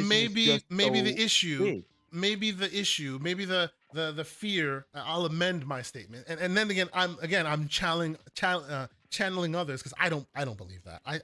I'm with you on it that this is an outsized case, but I've been listening to a lot of the arguments there and adding a little component to what I previously said. Maybe what about instances where the market leader has issue? Because it seems like, okay, fine, if that's not part of it. Why would the market leader have issue with Sega or Ubisoft for that? Hey, why did the market leader have an issue with COD when they were promised from day one that they'd get it? Because it is so big. Because but they were promised they'd still get it. They'd get nothing. I understand, but nothing's look how different. much they benefit from the marketing agreement. Sure. Look how much they benefit with being associated with COD. Being associated with Assassin's Creed or Sonic is not going to do that for you. They're not going to expend that political capital for these smaller publishers. So again, Curry Cosmos is in here. Real quick, he's saying what I'm saying here. He says I'm making his point. Let's not let regulators get away with ABK. Microsoft will never buy anything again. That's the fear. I think that's fear mongering. Well, hey, it's a righteous fear to have, I think. But okay, I don't think it is. But let's see. Hold on. JD Gamer, $5 super chat. Thank you so much, JD. You so much support today. You guys are awesome. He says, we know that Amy Hood can approve any deal that's under $500 million. What I wonder is what can Tim Stewart approve before it goes to Amy? Do we know that? What the threshold is for Tim before it gets to Amy Hood's $500 million? Do we know what the threshold is there? I don't think there's any threshold. I think it's kind of a fuzzy. Have to say, Amy, we want to do this, but again, and because they're basically what it is they're going to have a certain budget. Apologies, Curry Cosmos. Forgive me. Continue. They're going to have a certain budget that Xbox gets, right? And if it's something that falls within their budget, they could take money away from doing a Game Pass deal, right? So if they say we're going to give you $500 million to do whatever content you want to bring into Game Pass this year, they could just take some portion of that. Anything outside of that, I think they got to get the sign off from Amy Hood, and she'll have to get the board involved if it's above the threshold. But there's a lot you can do for under $500 million. True, a lot. You see the list. You saw what's on that list. So many of them are accessible under $500 million. Think about this. They could have got Square's Western division for under, without even a board approval. They could have just went to Amy. Yep. Right. They could have been open and shut case. With all that being said, my entire point is, I think the world where the PI is granted is much more interesting, because I think then you get Matt Booty Unchained. I think you get Matt spend them out of existence Booty. Hey, by the way, we call them Peaches, ladies and gentlemen. We call them Peaches. Right. because that's the only way to represent him in emojis right now. So his name is Peaches. Continue. Okay. So, Jesus Christ. So I think the world where we look at the hit list, we look at who they were targeting, we look at the Squares, the Sega of the world, we look at the FromSofts or the Tomb Raiders, like with Crystal Dynamics and things like that. I think for our purposes, right? Because we were always going to play COD anyway, it's going to be everywhere. Diablo comes out once a generation. Yes, the money would be great because it would help fund other things. And let me put it to you this way. What if you have a world where they actually do back off of COD every year and they do a TikTok release? Hold on, they do a TikTok release of COD and then Halo, like how you used to get Gears and then Halo opposite year. Yeah. Right? What if Infinity Ward helps 343 develop the next Halo? Right, which is a scenario that can happen. Yes, you get all the accoutrement, and so it's not Call of Duty every year, but it is Halo with the full service of being able to support all the content. It would need to be a service as well as be a high-end campaign, and so and you know that in and of itself would be amazing. But again, I think if the deal doesn't get blocked, I think the deal going through it seriously puts the hamper of because Activision solves so many issues for or goals for them. So you won't see a Sobo anytime soon. You might not see IO Interactive anytime soon. Maybe but if the deal is blocked, all those are in play immediately, which is a very interesting place to be. Yeah, that's true. That's true. Right? But so those are also fights to be had, right? By various sources. Maybe not regulatory fights, but there will still be a lot of tea spilled getting all those others in the mix, whereas they are far in the direction with ABK. You just kind of want to finish it at this point. They've been beaten up on ABK enough already. What do you think? Right. GOAT Reviews says buy 49% of ABK stocks. That's not how it works. The order will be if it's blocked, you cannot take any. You can't even buy any more stocks anymore. For a period of 10 years or something like that. I mean, the best thing they can do with ABK, if and when it's blocked, I'm not saying it will be, but if it's blocked, would be to be first in line for the next marketing deal that ends with PlayStation already. Like that's the first thing you would do if that's the case. That's the best you could get. I think if the deal is blocked, you do a reactionary purchase like Sony did to Bungie. And you take Final Fantasy away from them. you go full Wounded Knee and you remove Final Absolutely. You go and you say, Matt Booty, you had an idea in 2019. Let's put it into effect. What do you want to get? Right? Because for $10 billion, right? Even $7 billion, which is 1/10 of the size of this deal. I think Matt Booty could wreak havoc. As Silent Cypher just put in the super chat, $2 super chat, hashtag Unchained Booty. Oh my god. So I'm a man, baby, ladies and gentlemen. Forgive me. But seriously, think about this, right? Whether you prefer Square or Sega, you get a Square or a Sega, or maybe you get Ubisoft instead. Who knows, right? All of these are small. And then you get your IO Interactives and your Crytek's and your FromSofts, and you get those things that won't meet the regulatory thresholds. You pick them up, and now they're making more interesting games for what we like, because we don't care about Warcraft and Candy Crush. Some of us care about it, but for the most part, the people that are here care about the games from these smaller acquisitions that they could. Imagine if they got Capcom, right? Think about that. Isn't that world more interesting than COD, which has to stay everywhere? See, I actually, believe it or not, and we can have this fight between the two of them. I'm with Live Supremacy, sir. I actually think Bandai Namco is far more interesting than Capcom. Listen. You would get Tekken. You would have because they are the second. They are waiting in the wings. Right? They are the Bandai Namco and Koei Tecmo to a certain extent as well. They are waiting in the winds to shine, and it seems like Square and Capcom and a few of these others take all the energy in the room because they're doing so well. Koei Tecmo and Bandai Namco, they are waiting to shine. You pick one of those off, they will be in your camp. Like you will be able to do so much with them. And this is what I mean. So whatever happens with the deal happens with the deal.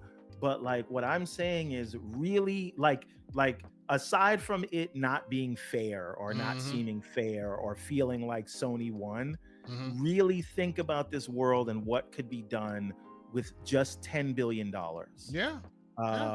You heard what Peaches said, right? You heard what Peaches was talking about. If they miss with the 70 billion, give Peaches 10 billion. He will bring back the heads of all the competitors on a plate. That's what he's trying to do, right? Shout out to Peaches. And I'm saying this to say to all of the people that are in the camp of the deal, we want the deal to go through, and I'm in that camp right with you. Sure. I am just saying, even if it doesn't go through, it might be very interesting. It's not right. Even in the world where it doesn't happen, I think we are still in for a treat. And this goes on top of the showcase that we just got, which got all the games that we're crazily looking out for.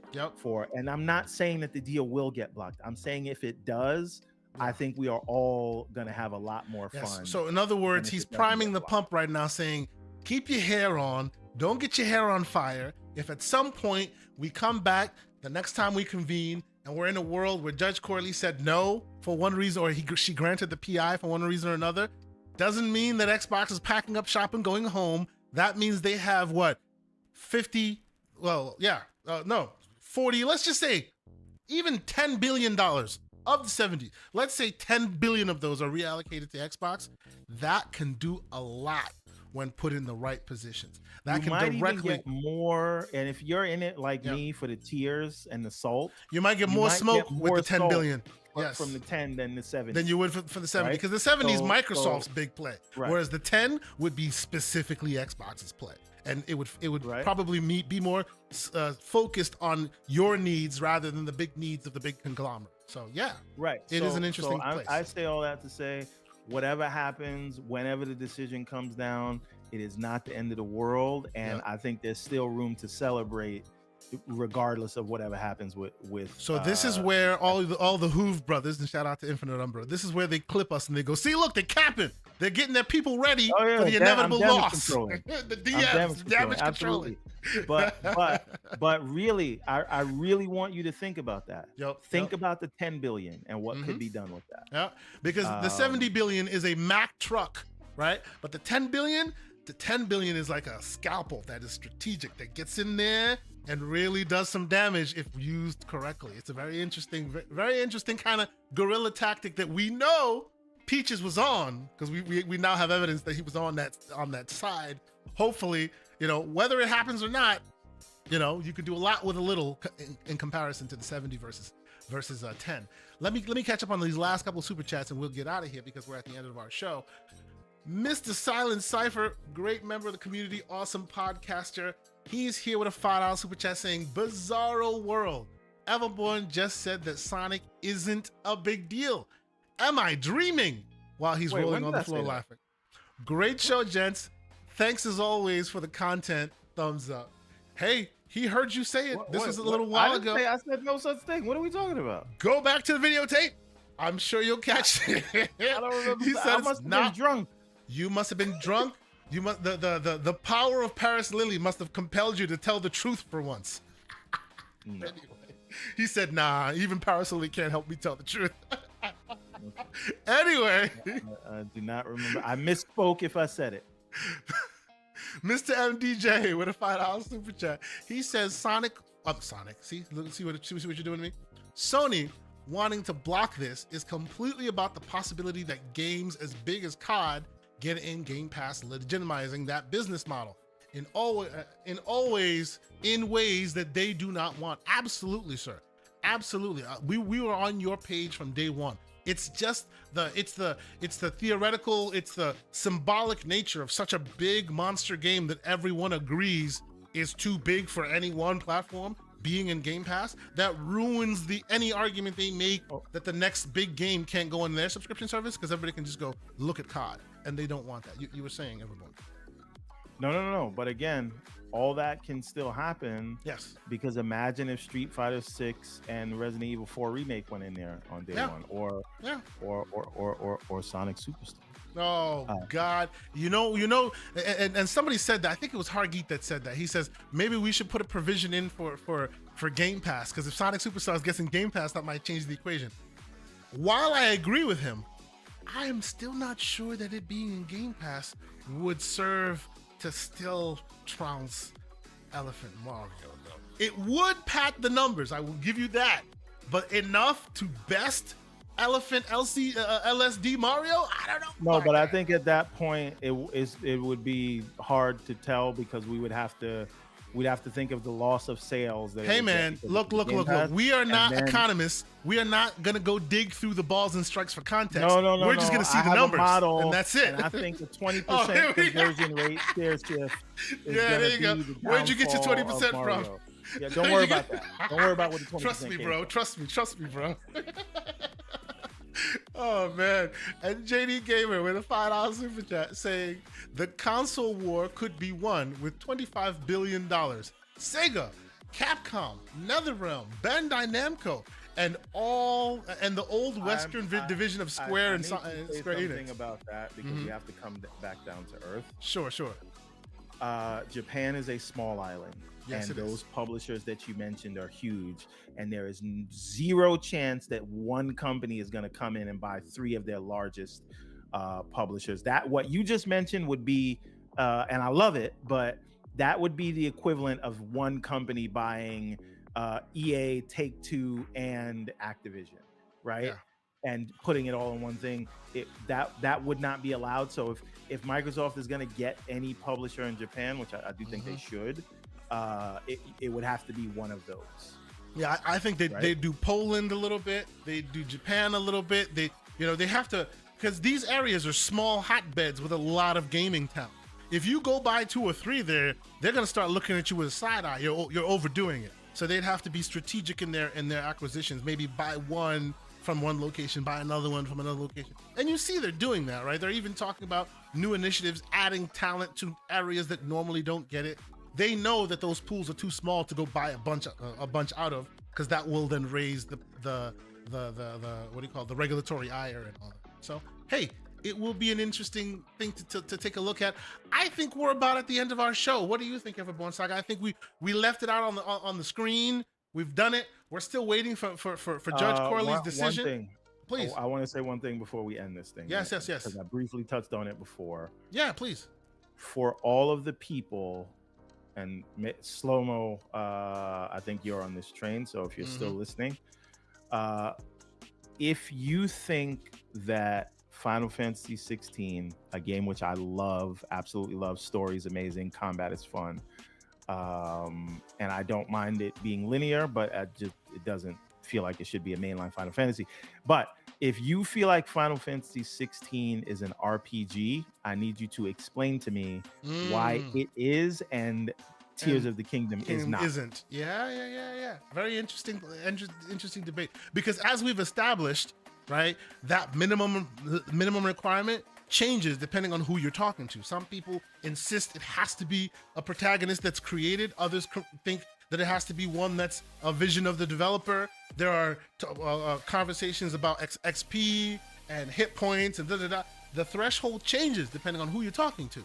So if for those of you out there, who think that Final Fantasy 16 does not meet that threshold, I would love to know, and to Everborn's point, we would love to know your threshold, where it falls for you.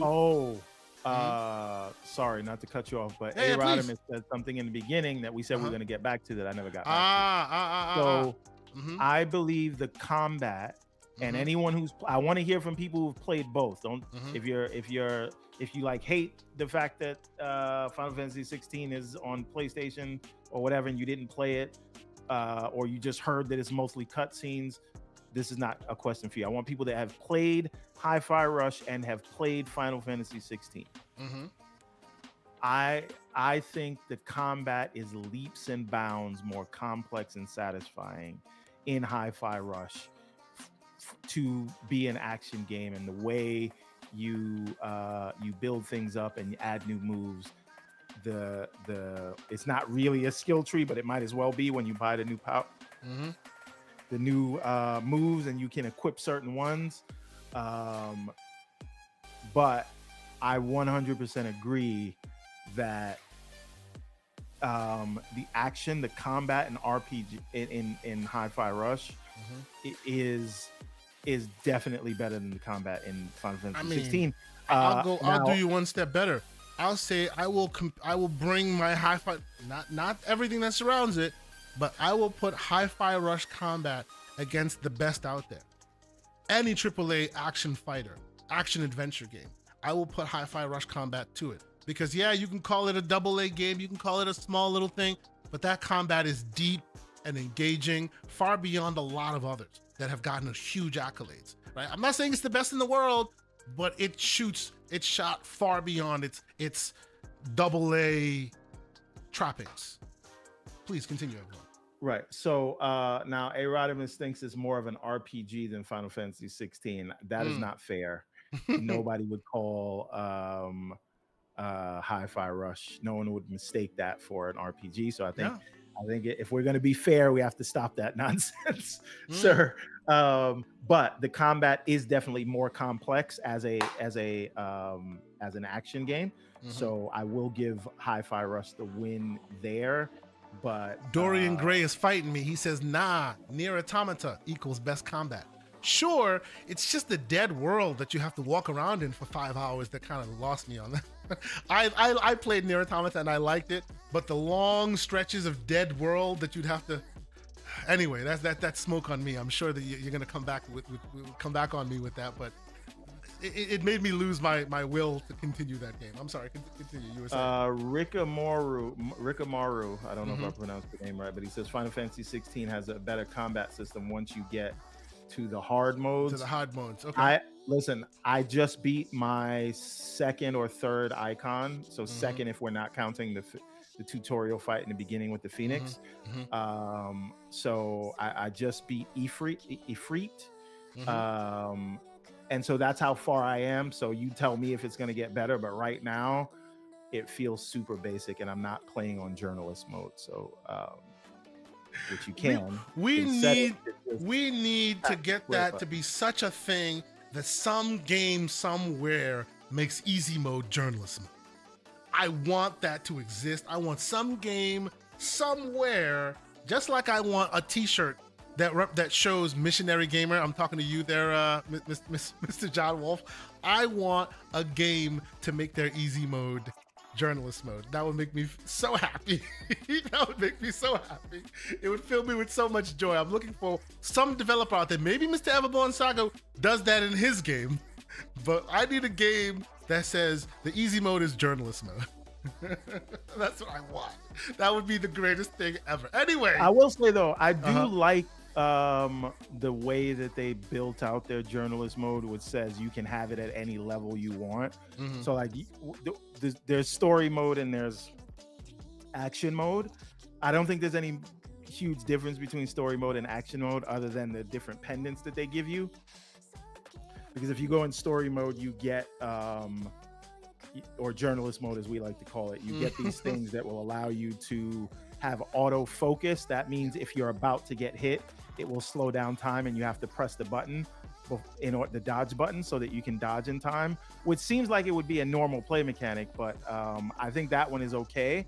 But they have an auto attack, which would say you just keep pressing square and it'll look at all the moves you have unlocked so far, and it'll automatically perform those without you thinking about how to do the combos. And then they have another one which is auto helper. So Torgal, you can send attack commands while you fight with the D-pad, and you can have it automatically do that for you, so you just focus on fighting. Or you can say auto dodge, which doesn't slow down time, it just dodges for you, which is wild. But if you figure dodging for you and setting it so you only have to press square is like you're really not playing the game at that point. Yeah. But you can say, well, I still want to be active in this, so you can say, well, I want to auto use my potion whenever my health is low enough. And I think that that's fair. And I think the auto focus to slow down time for dodgeable hits, I think that one is okay. But the other ones just do everything for you. So auto heal, auto attack, and auto dodge means you're basically not doing anything. So while we were talking about FromSoft and their vision for Hard Knock games, Let's give credit where it's deserved. I appreciate the fact that games like this in Square will break up the various levels of difficulty and say, hey, just for accessibility purposes alone, play how you want, right? You want this on, you put it on. You want it off, you take it off. Some people have different accessibility levels of difficulty of playing. Being able to automate certain things so that you can play it the way you like, I think from an accessibility standpoint, that's to be commended. I really do. I think that's awesome, and more games should do that. I know some games will do like your difficulty level as far as combat gets one, and the puzzle solving gets another one. I think Tomb Raider did some levels of difficulty where they're tiered difficulty depending on what you're facing. All that is great. Right now, I use auto potion.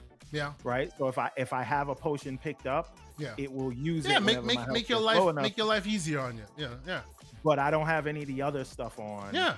Because you choose not to. The helpers on. Yeah. Right. So I want to be able to have full agency in the combat, but I don't want to think about the fact that my health might be too low. So I put that one on. Yeah. I honestly think that, for all the smoke we give them, and we will give them smoke when they deserve it, I think in this instance, it is something to be lauded and appreciated, and I hope more games do that. Not just give you hard, medium, and low, give you hard on combat, but maybe the puzzle solving is medium, or be a bit more nuanced in its difficulty to help those who may not be able to conform to that whatever benchmark you're set. Well, I do want to say something about Elden Ring, though. I think they found the right balance, because in other Soulsborne games, it's just difficult, get good, figure it out.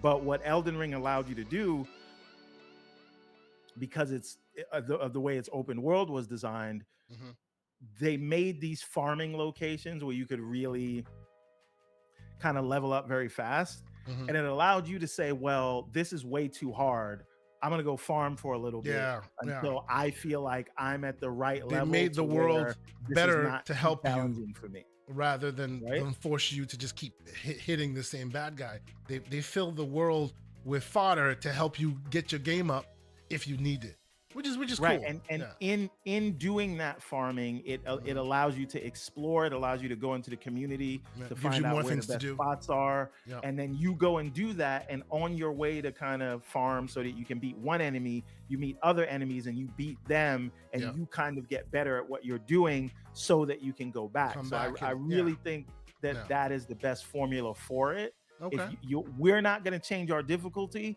but you can get better to make it easier for you. Or get stronger to make it easier for you if you can't handle the animation timings that the combat requires. Just build a tank. That's what I did. I got the Berserk sword, and I was like, I'm gonna be stronger than everybody I fight. Okay, let's go. So on that point, I will leave this chat comment from Tay Talks, who's in here. Thank you, Tay, for being here. He's a little late. He said, just tuned in. I hope I didn't miss the good stuff. Well, you missed all the good stuff. We had Paris Lily on here. We were slanderous. We had a great conversation. We talked about games. We talked about genres and our minimum requirements for it. It was an awesome, awesome conversation, and the chat has been lively. So many folks in here. Even now, while we're rounding the bottom of our show, we have about 180 folks still rocking out, only 138 checking out with us. Please hit the like button. Please consider subscribing if you haven't. Some housekeeping notes before we go this week.